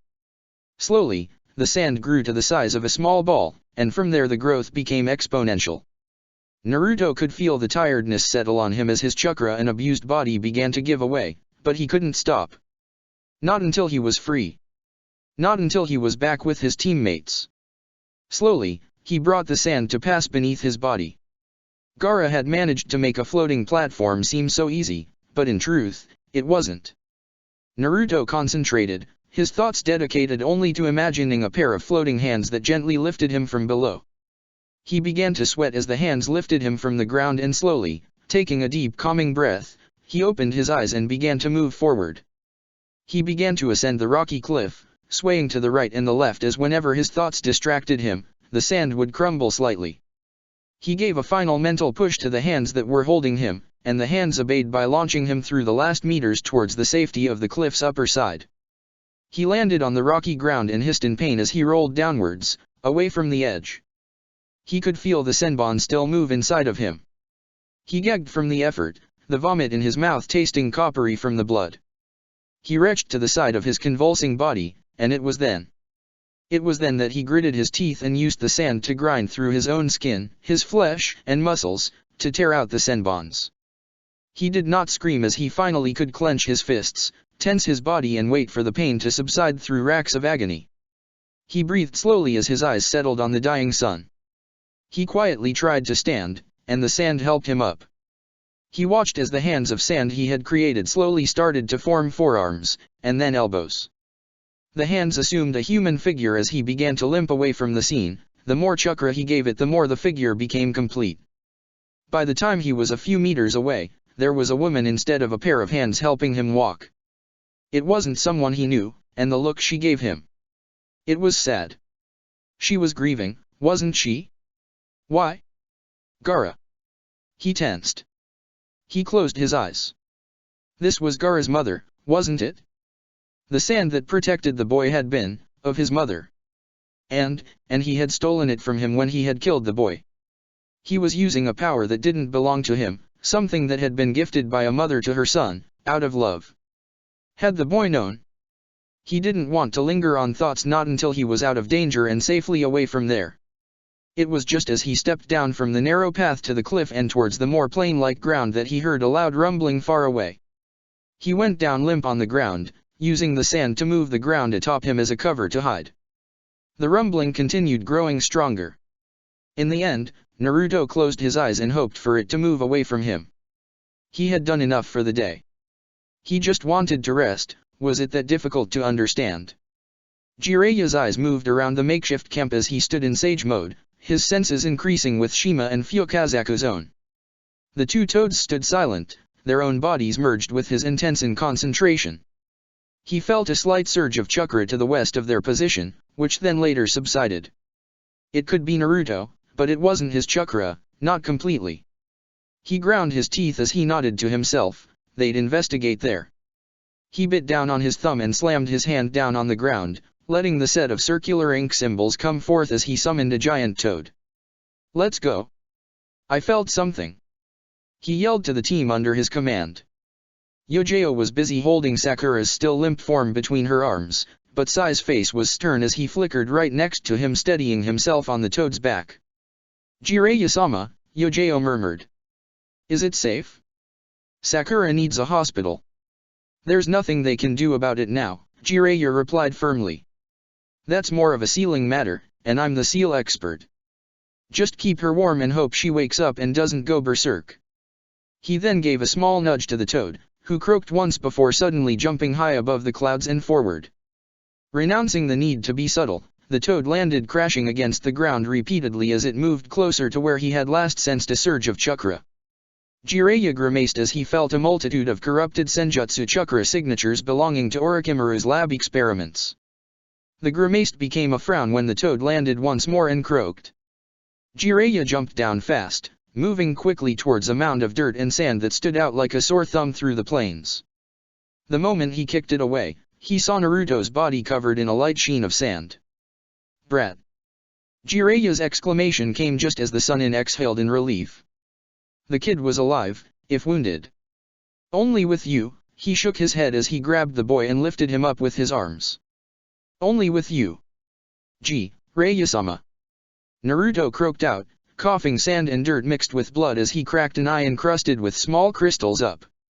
Are you, am I? Hush. He shushed him. Just sleep, you're safe now. The Doesn't matter, Jiraiya grimaced. A puff of smoke later revealed a Kage Bunshin who nodded and headed towards the base. I'll send a Kage Bunshin. You just hang tight while we get you out of here. You have, frogs, on your shoulders, heh, Naruto made a single chuckle, before closing his eyes. The Toad Sage sighed. The moment he dropped gently Naruto on the back of the toad, Sai quickly moved to hold Sakura from falling as Yojao took care of the first aid. Yojao bit her lips. He's not that wounded but... He'll have a chat with Inoichi, Jiraiya nodded grimly. All pow-do. How should we proceed now, Jiraiya-sama? We go back to Konoha, the Toad Sage declared. My Kage Bunshin will do the job and summon a frog to carry over anything important. Hanzaki's information will be put to good use and hopefully. Here the Sannin grimaced. Hopefully this will be the last occasion where I have to see Minato's son wounded like this. Understood, Jiraiya-sama, Yojao nodded firmly. She stilled for a second then. Minato, Namikaze. Jiraiya nodded without giving it much of a thought, as he patted the toad to start jumping once more ignoring all subtleties. The yondaime. The toad continued to travel as Jiraiya nodded again without thinking, his mind occupied with thoughts on sealing and whatnot. Naruto is the son of the yondaime. He nodded yet again. And the sandaime said nothing. Another nod, it was then that Jiraiya blinked and turned to raise an eyebrow at Yojao. The brat didn't tell you. He told no one. Sai murmured then, blinking once as he held on to Sakura's prone form. Jiraiya sighed and looked to the sky. Me and my big mouth. And then he exhaled and chuckled to himself. Well, they were already in deep shit, and the boy needed some breather from the people of the village. That old geezer would probably not wring his guts for having gone against an S-rank secret, and if the rumors spread then maybe, just maybe, the boy would have a better life in Konoha. He gave a quick glance over to Sai, who was holding Sakura and looking at her seal. He was pervert, wasn't he? Your name is Sai, right? The pale-skinned boy looked at him and nodded. Yes, Jiraiya-sama. Would you like it? Jiraiya smiled. To become my apprentice. In Konoha, around the same time, Tsunade Senju looked in disbelief at the counselors. No, she shook her head. I'm not. Hiruzen's will was firm on this, Koharu remarked. He asked for Orochimaru as Hokage. Do you hate Konoha that much, Tsunade? The old woman remarked. With a traitor as Hokage, there would be revolts, and he wouldn't need more than a few days to simply overrun the village with his army and kill everyone who opposes him. Tsunade, Homura continued. You have selfishly lived for yourself, using the wealth of the Senju clan to perpetrate a life of self-destruction that, had you been my student, I would have dissuaded you from. Hiruzen was too kind to do that, and he let you grieve. You have grieved enough. The old man slammed his fist on the table. You will assume your role in Konoha as Hokage and you will do so immediately. Do you not care for the many lives that will be lost? Do you not care for the children who will see their parents die fighting for their village? Do you truly not care for the civilians, for the innocents? Koharu sneered at Tsunade. What do you think Orochimaru will do when he gains control of the hospital? Do you think he will not try an experiment on newborns, like he did to recreate the cells of the first Hokage? Tsunade clenched her fists. Why couldn't they understand? Everything in Konoha reminded her of Dan, of Noeke, and Orochimaru's words. There is darkness in Konoha, one so deeply rooted that only the Hokage may see it. The will of fire is but a shroud, Tsunade. A fool's mirror, because it hides behind it the corpses of the victims. She exhaled. She didn't want to do this. She really didn't want to. I understand, she murmured. Good. You start tomorrow. We will have the Senju compound brought back to its former splendor. Homura nodded. And, Tsunade? I am glad you saw reason. Tsunade snorted as she left. Didn't they know? Orochimaru had told her they would choose her as next Hokage. By accepting. She was playing Orochimaru's hands. Then again, knowing her luck with playing, if she followed Orochimaru she was prone to making him fail whatever it was that the man had planned. And if she didn't, then she'd just meet Dan and Nawaki earlier. Chapter 40, The Dawn Ends. The soft, rhythmic sound of a heart monitor gently drifted Naruto out of his sleep. He breathed in a slow gust of air, before exhaling and feeling the pain his entire body suffered from. He had never felt such a sharp agony before. Every single fiber of his muscles ached and screamed in utter ache, as if someone had taken care of making him suffer. He could see N4 drip attached to his arm, dripping slowly a crystal and liquid substance. His eyes focused on his surroundings then. The fabric of the bed sheet was mildly uncomfortable, and the smell of antiseptic could only belong to a hospital. With a defeated groan, he tried to twitch his right hand. Carefully, as to not abuse his muscles or feel more pain, he moved the hand towards the metal rail that prevented him from falling. It was then that he saw the straps tying him down to the bed. His eyes moved past them, to the bed nearby. His gaze landed on soft pink curls, and that was enough to make his heart at ease. He moved to the other side, but found the bed empty. Sai wasn't wounded then, that was good. He closed his eyes again in defeat. He was too weak to move and frankly, he was in a hospital and his teammate was right there next to him. There was nothing but sleeping and healing in such a place. Slowly, he fell back in the realm of the sleeping. A soft noise of steps woke him up again, this time his thoughts were slightly less fuzzy than before. He saw a dark-haired kunoichi with a long-sleeved jacket walk in, holding on to a medical chart and humming a little tune. She was wearing the Konoha forehead protector. Therefore, he was back in the village. And when the little piglet went to the market, she stopped humming all of a sudden, her eyes moving quickly over to the monitors to his side and then to his half-opened eyes. Oh. You're awake. That's good. Naruto exhaled slowly. Team. T. She blinked back. I'm sorry, but you can't have liquids in you yet, Tsunade-sama has been pretty clear about that. Team, he croaked out in pain, my, team. They are fine Uzumaki-san, the woman replied. Harano-san is still asleep near you. She woke up earlier but went back to sleep soon. Sato-san will probably come by during the normal visiting hours and beyond, she lowered her face near him to whisper with a light giggle. He thinks we can't see him stay way past the time of visits in the room. She winked at him before standing back up straight. How long? The kunoichi nodded, before looking at the medical chart once more. You've been out of it for about a week. Now you should just rest, all right. Naruto groaned and subtly nodded. What's the damage? A bit of everything, the kunoichi replied calmly. Mostly, it was the chakra exhaustion and the wounds you had on your body. They'll scar on your back but... Her voice trailed off, it's going to be all right. Sakura. Ah. The woman kept a smile on her face. She's fine. Jiraiya-sama took care of her. I cannot say more but she is going to be well soon enough. There was the hint of a smile on the woman's face. Between you and me, she said then teasingly. She all but demanded to be moved here. We had to comply when we found out she refused to cooperate with us otherwise. The beeping of the monitor kept on going slowly, before Naruto's silence became heavy. The kunoichi seemed to fidget for a moment, as he stared at her deeply lost in thought. Everything he had done, everything he had suffered, it was coming to him now, painfully. Thank you, he finally whispered. Can you undo the straps now? The medic kunoichi nodded and deftly unbounded him, before turning and leaving, closing the door behind her. Naruto sighed and slowly stood up to sit at the edge of the bed, letting the metal guard rails fall down to the sides. He hissed in pain as he felt his muscle tense when he touched the cold hospital floor. He didn't have slippers and the hospital floor apparently loved reminding him of that with its freezing temperature.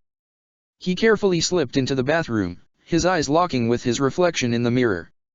His cerulean eyes were a bit of a shade darker, as his entire appearance just screamed, rugged and scraggly.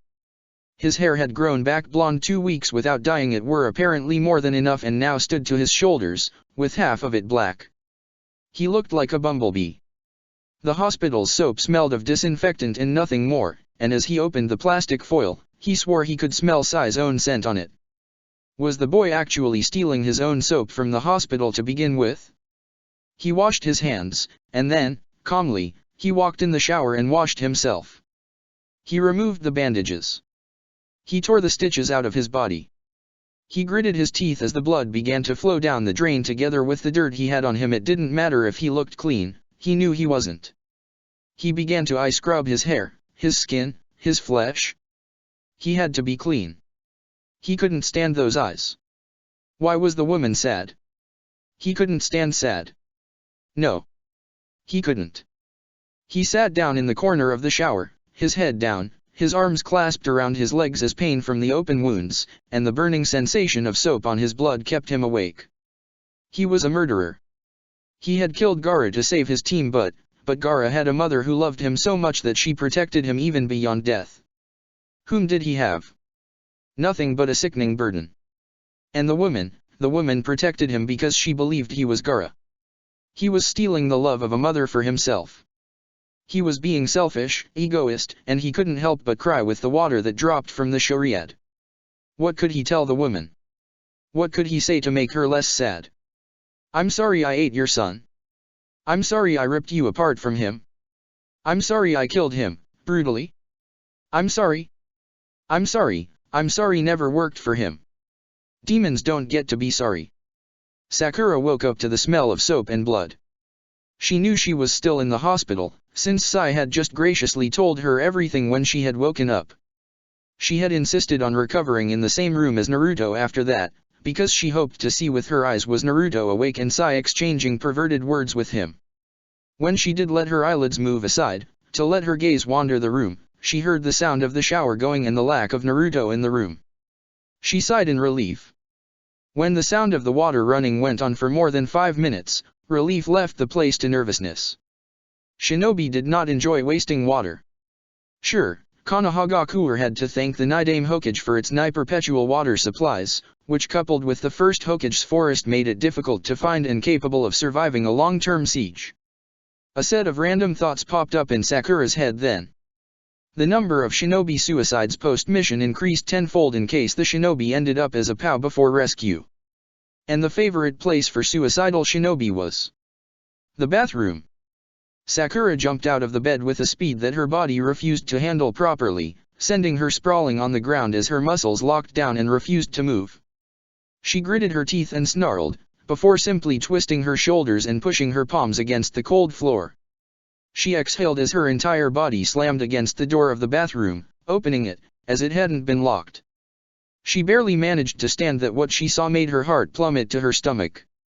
There was blood everywhere in the shower, and Naruto's form was naked in a corner, cradling himself and bleeding from the open wounds. Naruto. She ended up running or better yet falling in the shower, her body colliding against his as her arms tightly encircled him. The water fell down her hair and her body, sticking the hospital gown to her form. She didn't care about that a long way from when she could barely stand going somewhere without being proper, nor did she care it was a naked Naruto she was hugging, rather than a naked Sasuke. He wasn't even in her thoughts that much now. SHH, she whispered, letting her right hand behind his head, to gently cradle him along with her. Naruto had always been stronger than she had, he had always been the ace of the team. There was no doubting it, no going against it, he could survive nearly everywhere, he could fight and he could kill better than her or Sai, but seeing Naruto in such a state. It just broke her heart. What happened? She whispered, Want to talk about it? She moved her hand to stop the flow of water, letting the scathing liquid stop falling over her head. The vapors in the room were thick, but slowly dispersing, as she had left the door open. We should get dry, She tried then. You're going to get sick, and so am I, she nudged him gently with her forehead, but nothing happened. Come on, Naruto, her right eyebrow twitched. Come on. Slowly, he looked up from his entrenched position. His eyes were wide as saucers. Sakura? What are you doing? It's not my fault you tried to drown yourself in the shower, she barked back at him angrily. What were you thinking, huh? No, I don't want to know, she suddenly said, bringing her right hand up to cusp his cheek. It's got to be something stupid anyway. Like how getting captured was your fault or something like that. She shook her head. I was knocked out far longer than you, Sai told me you jumped like an idiot to save us, she began to tremble. You're just a baka, aren't you? Sakura. He hesitated, especially when he saw tears starting to fall down his teammate's face, dribbling down her chin and then falling on the shower's ground. Why you don't get care about yourself, she continued. You stupid, dimwit, sacrificial excuse of a shinobi. She didn't really mean those words, as her trembling and her tears simply kept on increasing with every word she said. Sai was so scared and I was furious when he told me and. She babbled, shaking her head. And I can't lose you too. She choked on her words after that, sobbing. Naruto's arms encircled Sakura's frame, this time it was his turn to console her apparently. Sakura, he croaked out, I'm not going anywhere. She sniffled. Jiraiya-sama wants you as an apprentice, I can't keep you here with that. I won't go.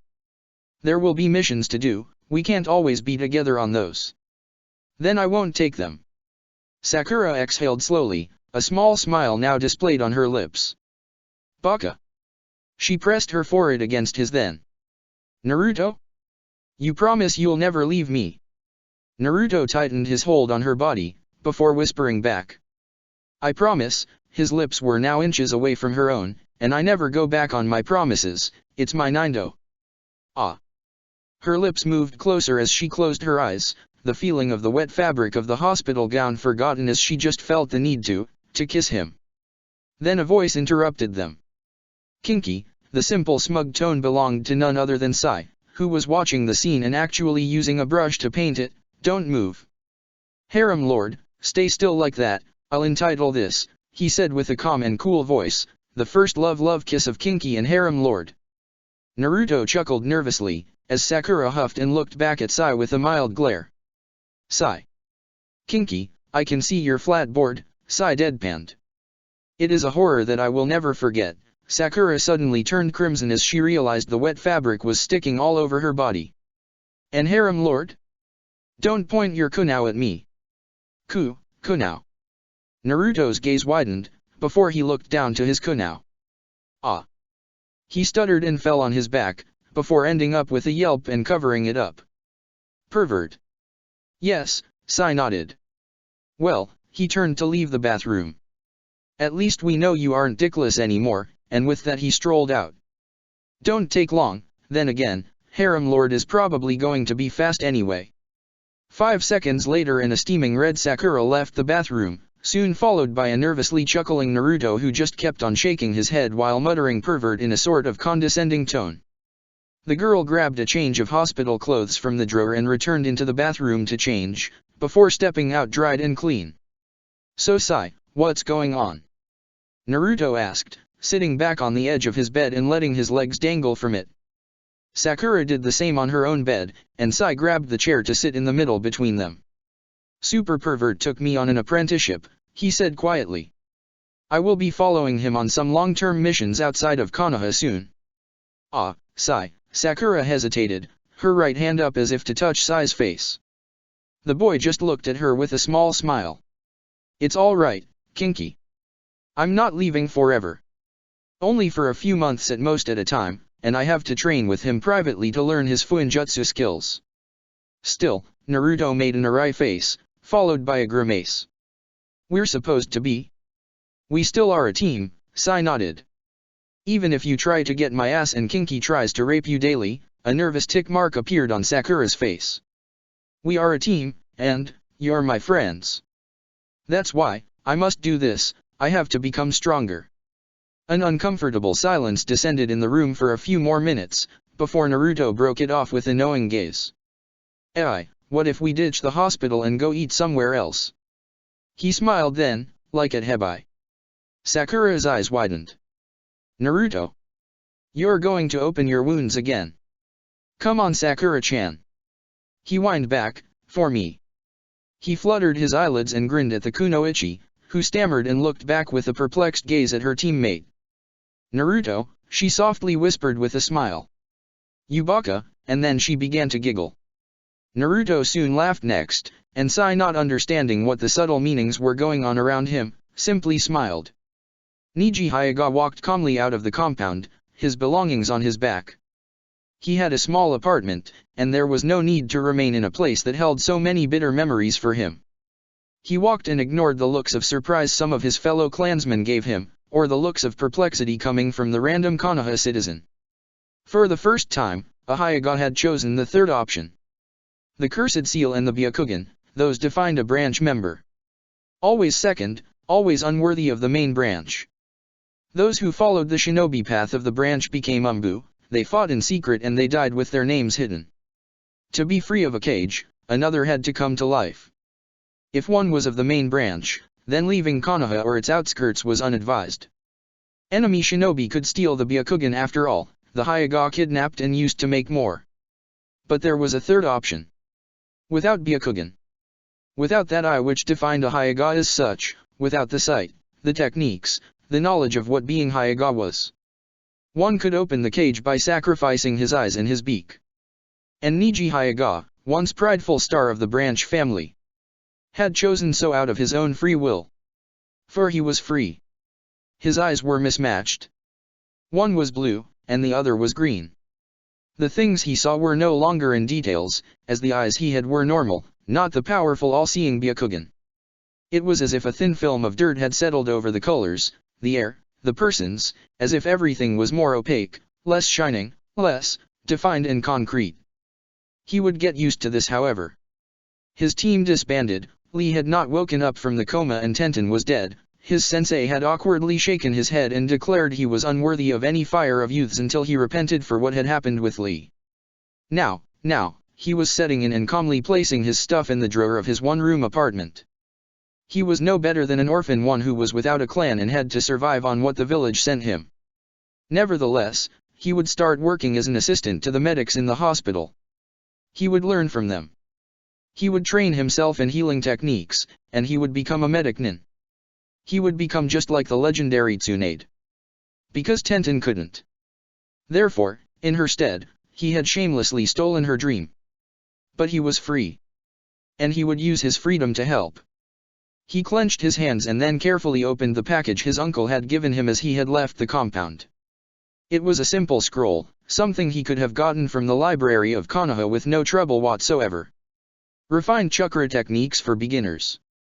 He carefully caressed the back of the scroll, before slowly opening it. I am sorry, Niji, that it has come to this. He closed his eyes and breathed, before opening them again to the parchment in front of him. What was there, below his uncle's apology, was not a book on chakra techniques. It was the secret to the caged bird seal. It was the way to remove it. His uncle. He had given him the key to free the other caged birds. And Niji couldn't help but bitterly laugh as tears fell from the eyes that weren't his. Really? What a sick joke, he laughed. Really? He shook his head and then, firmly, he began to read. He would memorize it, and then he would burn it. There was no need for anyone else to find such a powerful tool in his room. His uncle had gone against the elders to give this to him, he had entrusted this to him and, because of that, there really was nothing else that remained as proof that his uncle had sacrificed his father. His father had chosen to sacrifice himself for his brother. He had acted freely. He, Niji Hyuga, no, just Niji, he would do the same. For all of the clan, he would gladly sacrifice himself. Abarame Shino was calmly taking tea, when his sipping abruptly ended by the arrival of Hibachi, who huffed and sat down next to him. You know, I think they're plotting something against us. The Abarame raised an eyebrow behind his sunglasses at his teammate, but said nothing. They're giving us a replacement for Hinata. Shino said nothing. Hibachi huffed. It's that Inyazuka, he added. You know, the one with the dog. Shino nodded. And he's a boisterous idiot, always going around barking and whatnot. But I'll show him who the leader of this team is, yes I shall. Shino remained quiet. He really didn't want to have to tell the truth to Hibachi about who was the team leader in the team. After all, it was obvious and logical that only an Abarame could be the team leader. Shino said nothing of the sort also because Hibachi had a weak self-esteem. If he told the boy the truth, he would probably commit seppuku. Of course, those were Shino's thoughts. Still better than getting Ami, the boy shuddered. I was glad she was dead for one, always yelling around. Shino remained quiet again. You know the good thing about you, Shino? You listen. It's a good trait for an underling. He refrained from having his Kikaicha deliver flesh-eating variants to the boy's flesh. He would not go to jail for the murder of a fellow shinobi, no matter how alluring the prospect was. Although maybe you should ditch the bugs, Hibachi added. They don't give off the right vibe, you see. Hibachi-san, Shino said then, turning his piercing sunglasses stare at him. Silence. The fact his Kikaicha rose as if he was a peacock to buzz behind his back just gave him more of a leeway in intimidation matters. Hibachi paled, then swallowed nervously, and finally nodded and looked away sulking. Creepy. Shino sighed. He really did need better friends. Shikamaru Nara was tired. He was always tired, but this particular day was the most tiresome of them all. It had started out great though. He had slept until midday and then had eaten without his mother glaring or nagging at him. Then, quite simply, everything had gone to hell when Asuma-sensei had decided that he could use with some individual extra training with his father. Now there he was, trying to stop Leaves' shadows from falling down as he avoided shurikens that were actually made of real steel and not the cheap dull iron imitation used to scare the genin that Jounin sometimes used. And he was already bleeding. His mother was going to kill his father when he got back home, there was no doubt about it, and yet Shikaku soldiered on with trying his best to wound him. Shikamaru had never known his father for being fast, but then again, he knew very little about his father to begin with. That laid-back attitude is going to get you killed, Shikaku said gruffly, his gaze fixed on him from whatever spot he had chosen to hide in. Fight like you mean it. It's too bothersome. Shikamaru exhaled. Come on Dad, stop this, Mom's going to be mad. Shikamaru, his father's voice was stern now. Better to kill you myself than let an enemy do so out of Konoha. A kunao streaked down near his chin, leaving behind a gash not very different from the one his father himself had. Another soon followed, which Shikamaru barely dodged. That one aimed for his head. Pops. He was starting to get scared now. Listen Shika, this is for your own good. Around him, the trees grew quiet and the animals silent. The world is not a happy place. What awaits you, what awaits your teammates, I cannot let you go out without that knowledge. Pops. Shikamaru was sweating. If I have to let you go out of Konoha without this important piece of information, then it is best I take your life now, rather than let someone else do it. What is it then? Shikamaru asked carefully. In that moment, Shikamaru saw a bare flicker of leaves, which a kunao then followed a mere inch away from his face. The Nara air paled as his father held the tip of the metal weapon close to his eye. You are not immortal, Shikamaru. You can die. The enemy can wound you. You can lose the life of a teammate, but you can also lose your own life in the process. You lost Ino, do you wish to lose Chuji too? Shikamaru tensed and sweated for a moment, before shaking his head slowly as his father removed the kunao from his face. No. Then show me your spirit, Shikamaru, show me you have what it takes to mold the world, and not to be molded by it. In a dark and damp structure, a few miles beneath the surface of the earth, Sasori of the Red Sand dispassionately watched as his puppets took care of the corpses of a few unlucky civilians who stumbled upon him. Of course, he could have easily hid his presence from them, but then again he did need a few more puppets to add to his collection, and they should have known better than to simply walk around without a shinobi escort. The discarded bodies lost their bones, their flesh and muscles divided neatly together with their nerves. What he could not use, he burned and destroyed with a puppet spewing fire. His dead eyes noticed the shadows lurking in the back and he ignored them. The shadows slowly took on form, and he still ignored them. Is everything proceeding well? Zetsu asked him. Yes, Sasori drawled out. Everything is on schedule. Very well, Zetsu nodded. At least someone respects the schedule. I am a puppeteer, he answered back to the disappearing plant. I work like clockwork. He twitched a chakra string, slowly letting it send microscopically precise pulses to the arms and legs of an 8-legged arachnid puppet with 8 arms. The puppet resembled a sort of spider, with a humanoid body. Its jaws clacked together as it began to expel a thin strand of chakra turned to web. The 8 arms quickly grabbed a humanoid puppet already completed and enclosed it into a cocoon, doing the work nimbly and efficiently. The spider then moved to a nearby door, which it opened with its rear legs to enter. The cocoon dropped into a well-lit room, where torches crackled and the air was warm. The spider closed the door behind him as he returned to his duties, leaving the cocoon together with the others. The many others, that filled out the natural cave beneath an oasis of the land of wind. Thousands of cocoons stood there, hanging from chakra webbings as if a spider had been birthing them, but there was no flesh inside. No, there was but wood and chakra, poison and metal, but the living beings, the humans that belonged to the caravans kidnapped. They were alive as the webbing ripped their souls out from their bodies, to plunge them into those of uncaring puppets. An army that feared no enemy, that had no desire for water or food and would not betray the orders of its masters, an army of perfect puppets, that needed no puppeteer. And the tools to do so, the fuinjutsu, the technique, the skills, to do so, to do everything like that. Orochimaru had procured. Pain had brought. And he would be the artificer of a new era. In the floating land of the sky, hovering above the clouds far up, Orochimaru watched with a dispassionate and bored look the few victims the Zero Tails needed to feed and sustain everything. Even without tails of power, even without any type of secret skill or power it could bestow on a Jinhiriki, it devoured the Jinhiriki. To say the least of the last experiment he had tried with it, the beast's natural utility was endless. It didn't sense evil, no, it sensed pain. It understood it, it absorbed it, it made it more. The beast locked its mask-like face with 5 long strands of red hair towards him, and inclined its head to the side. Not today, Orochimaru replied, shaking his head. Soon, but not today. The beast slowly nodded, and returned to devour the pain of a scared Soundnin that had valiantly sacrificed himself for the greater cause. Orochimaru snorted. Idealists were stupid. To work in the shinobi world, the heart has to die. To live in the shinobi world, the soul has to die.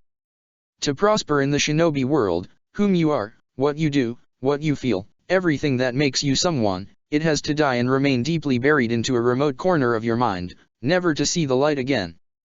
The time draws near. The beast whispered, looking for a crack in his armor. There are none, stop prodding, Orochimaru hissed. Your duty calls, Ribi. The Zero Tails nodded then, before extending its frame and releasing hands of pure white that struck around the walls of its prison. Deftly those hands pulled at secret panels that lit up, and soon the tower began to move and work better, ruins were repaired, buildings began to work again, what a war had damaged the Ribi brought back within mere minutes. Then, of course, it stopped. Bring more. Fine, Orochimaru curtly nodded as he left. Outside the hallway, he gestured to Hebai to follow him. The girl had her hair dyed purple, with streaks of dark Prussian blue. Her eyes had a light hazel color, benefit of dyed lenses. Now, as I was saying, my little Hebai, the snake spoke calmly. You must understand the key concepts of pain, endurance, and mind-shattering. Hebai just nodded numbly as she followed her sensei. Pain can be physical, Orochimaru remarked casually, or it can be mental, or, even better, it can be spiritual. Let me tell you that losing a piece of your soul is not something anyone should aspire to feel on their body.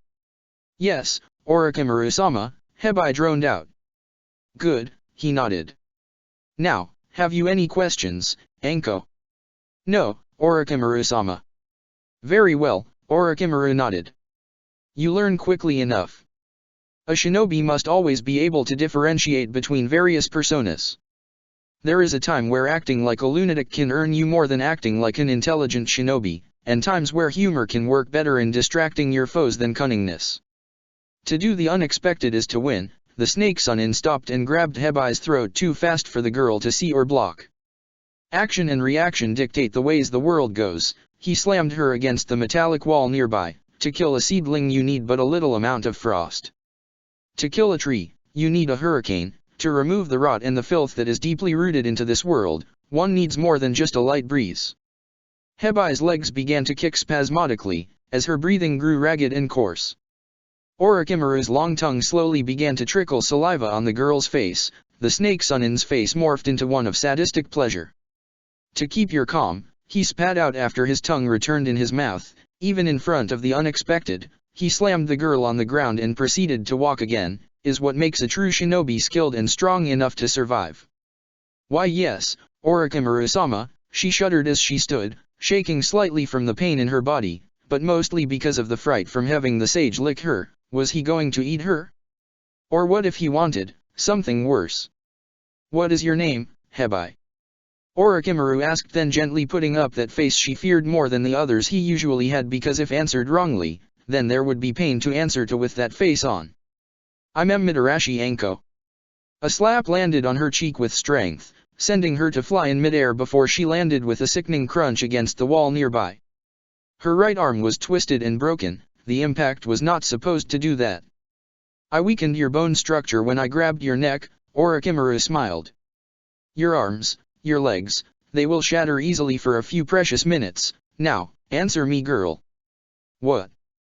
Is your name Hebai? A sickening crack, her voice racked in pain as she screamed. Name? I don't know. Another limb, another broken bone. Why was he torturing her like that? She had done everything he had wanted her to. She had been the perfect student. He had said so the day before. He had done it. He had hit the targets with her kunao all the times. I don't know, she sobbed. Whatever you wish for me to be, Orochimaru-sama, please, don't hurt me anymore, please. And then she felt woozy as her surroundings shifted and she found herself still following behind Orochimaru. That was not difficult, Orochimaru nodded to her. See? You can do it if you apply yourself. Hebai coughed, tears streaking down her chins. You are not Hebai or Mitarashi Anko, Orochimaru said calmly. You are what I decide for you to be. If tomorrow I will call you a whore, you will become one. If the next day I'll be in need of a kunoichi, you'll become one. You are nothing and no one. You hold no name of your own, he snarled as he slowly moved closer, his right hand holding her cheek. Understood, Anko-chan. And Hebai nodded numbly as Orochimaru just smiled gently. Very well, the snake sage said, for today, you can be my apprentice. Let us go then, Anko-chan. Hi-sensei, she croaked out. She could do this. She just had to remain sane. Yes, she could do this. She was the number one kunoichi Anko Mitarashi after all. Nothing was impossible for her. The real Anko Mitarashi looked with a bored look at the council. They went on ranting about how she had to be a proper example of guidance and be under the personal instruction of Kakashi and Umbu. Joy, they trusted her now with Umbu work. Her loyalty never sent her further than interrogations, and even then, she never went further than doing them with someone else. There always had to be someone watching her. The Sandaime had made it clear, and it had stuck. She could not teach genin teams why, she would never understand. Her apprentice for a month had defeated the top favorite, and she had earned quite a win with the betting pool that day. Of course, nobody could bet on the Jinhiriki, but she did bet on whom the boy would kill and she won quite a bit. It was only a pity that the Rock Lee guy survived, but she couldn't expect Kami to provide her with too much luck. She was already too sexy to be legal to begin with. She was so sexy the reason people averted their eyes when she walked on the streets was because the women were jealous and the boys embarrassed. She was so sexy people tried to catch her attention in every way possible, from trying to assassinate her to drunkenly trying to slap her ass in bars and pubs. She smiled brightly at the council asses, watching them leave her alone with the one-eyed pervert who was always late and the new Hokage with humongous breasts. So, Mitarashi Anko, Tsunade began slowly. You trained under my old teammate, Orochimaru. That son of a bitch in heat. Anko smiled widely as she said that. She was always so happy when they spoke of her ex-sensei, of the man she had trusted so much that she had even been willing to betray Konoha for him, and he and he had told her no. He had called her weak. He had left her behind. She had pleaded and asked why, and he had just answered that she was too weak for him. She hadn't returned to Konoha because she was loyal to the village. She had returned because no one else wanted her in the world. Yes, I suppose that is a title for him, Tsunade nodded calmly. I would like to know, however, do you truly wish to be saddled with the Sharingan? Anko just scoffed and then smiled. Of course. Loss of vision means nothing when I can be a sexy and undefeatable kunoichi. Yes, about that. Tsunade shook her head. You will be going to the following psychological visits with Inoichi, and you are obliged to dress properly when in his office. He does not want a repeat of last time. You mean the time his wife found me naked taking off his pants? Anko smiled sweetly. I didn't know that, but the answer still remains, no improper clothing. But that's a crime against my breasts. Anko whined, grabbing both of her milk jugs and pressing them firmly. They aren't even sagging. Look at their firmness. I mean, you can't tell me to hide my babies. Kakashi was slowly losing blood from his nose, as he closed the book he was reading. Ika Ika milkshake pandemonium. I can and I will, Tsunade replied. Since I am the Godame Hokage, this is something I can do. Only if Kakashi stops reading porn. Anko said, pointing her finger towards the silver-haired Jounin. Tsunade scoffed. Deal, she turned to Kakashi. While Anko Mitarashi is having her psychic evaluations, you are not to read porn. The hours. Kakashi replied. 1 hour a day for a few weeks, Tsunade replied, completely ignoring Anko's frantically waving of hands and screams of it's unfair. I'll use that as my nap hour then, the silver-haired Jounin shrugged and went to look out of the window. His only eye turned into a nice smile. I'll be going then, unless you still need me, Tsunade-sama. Tsunade shook her head. You may go, both of you, and as the 2 flickers of leaves left her in an empty office, she slowly let her hand creep to where the secret safe reserve was. She needed a drink. It was going to be a long and hard journey ahead of her, but to see Dan and Noeka once more. She would travel to hell itself and back, while making deals with the devil himself. Because she was tired of living a life alone, devoid of the people she loved, except Jiraiya, but he didn't count because he was not only a pervert, but also because, well, she had been responsible for the death of his wife after all. To that day, she would never forget the look of hurt he had given her.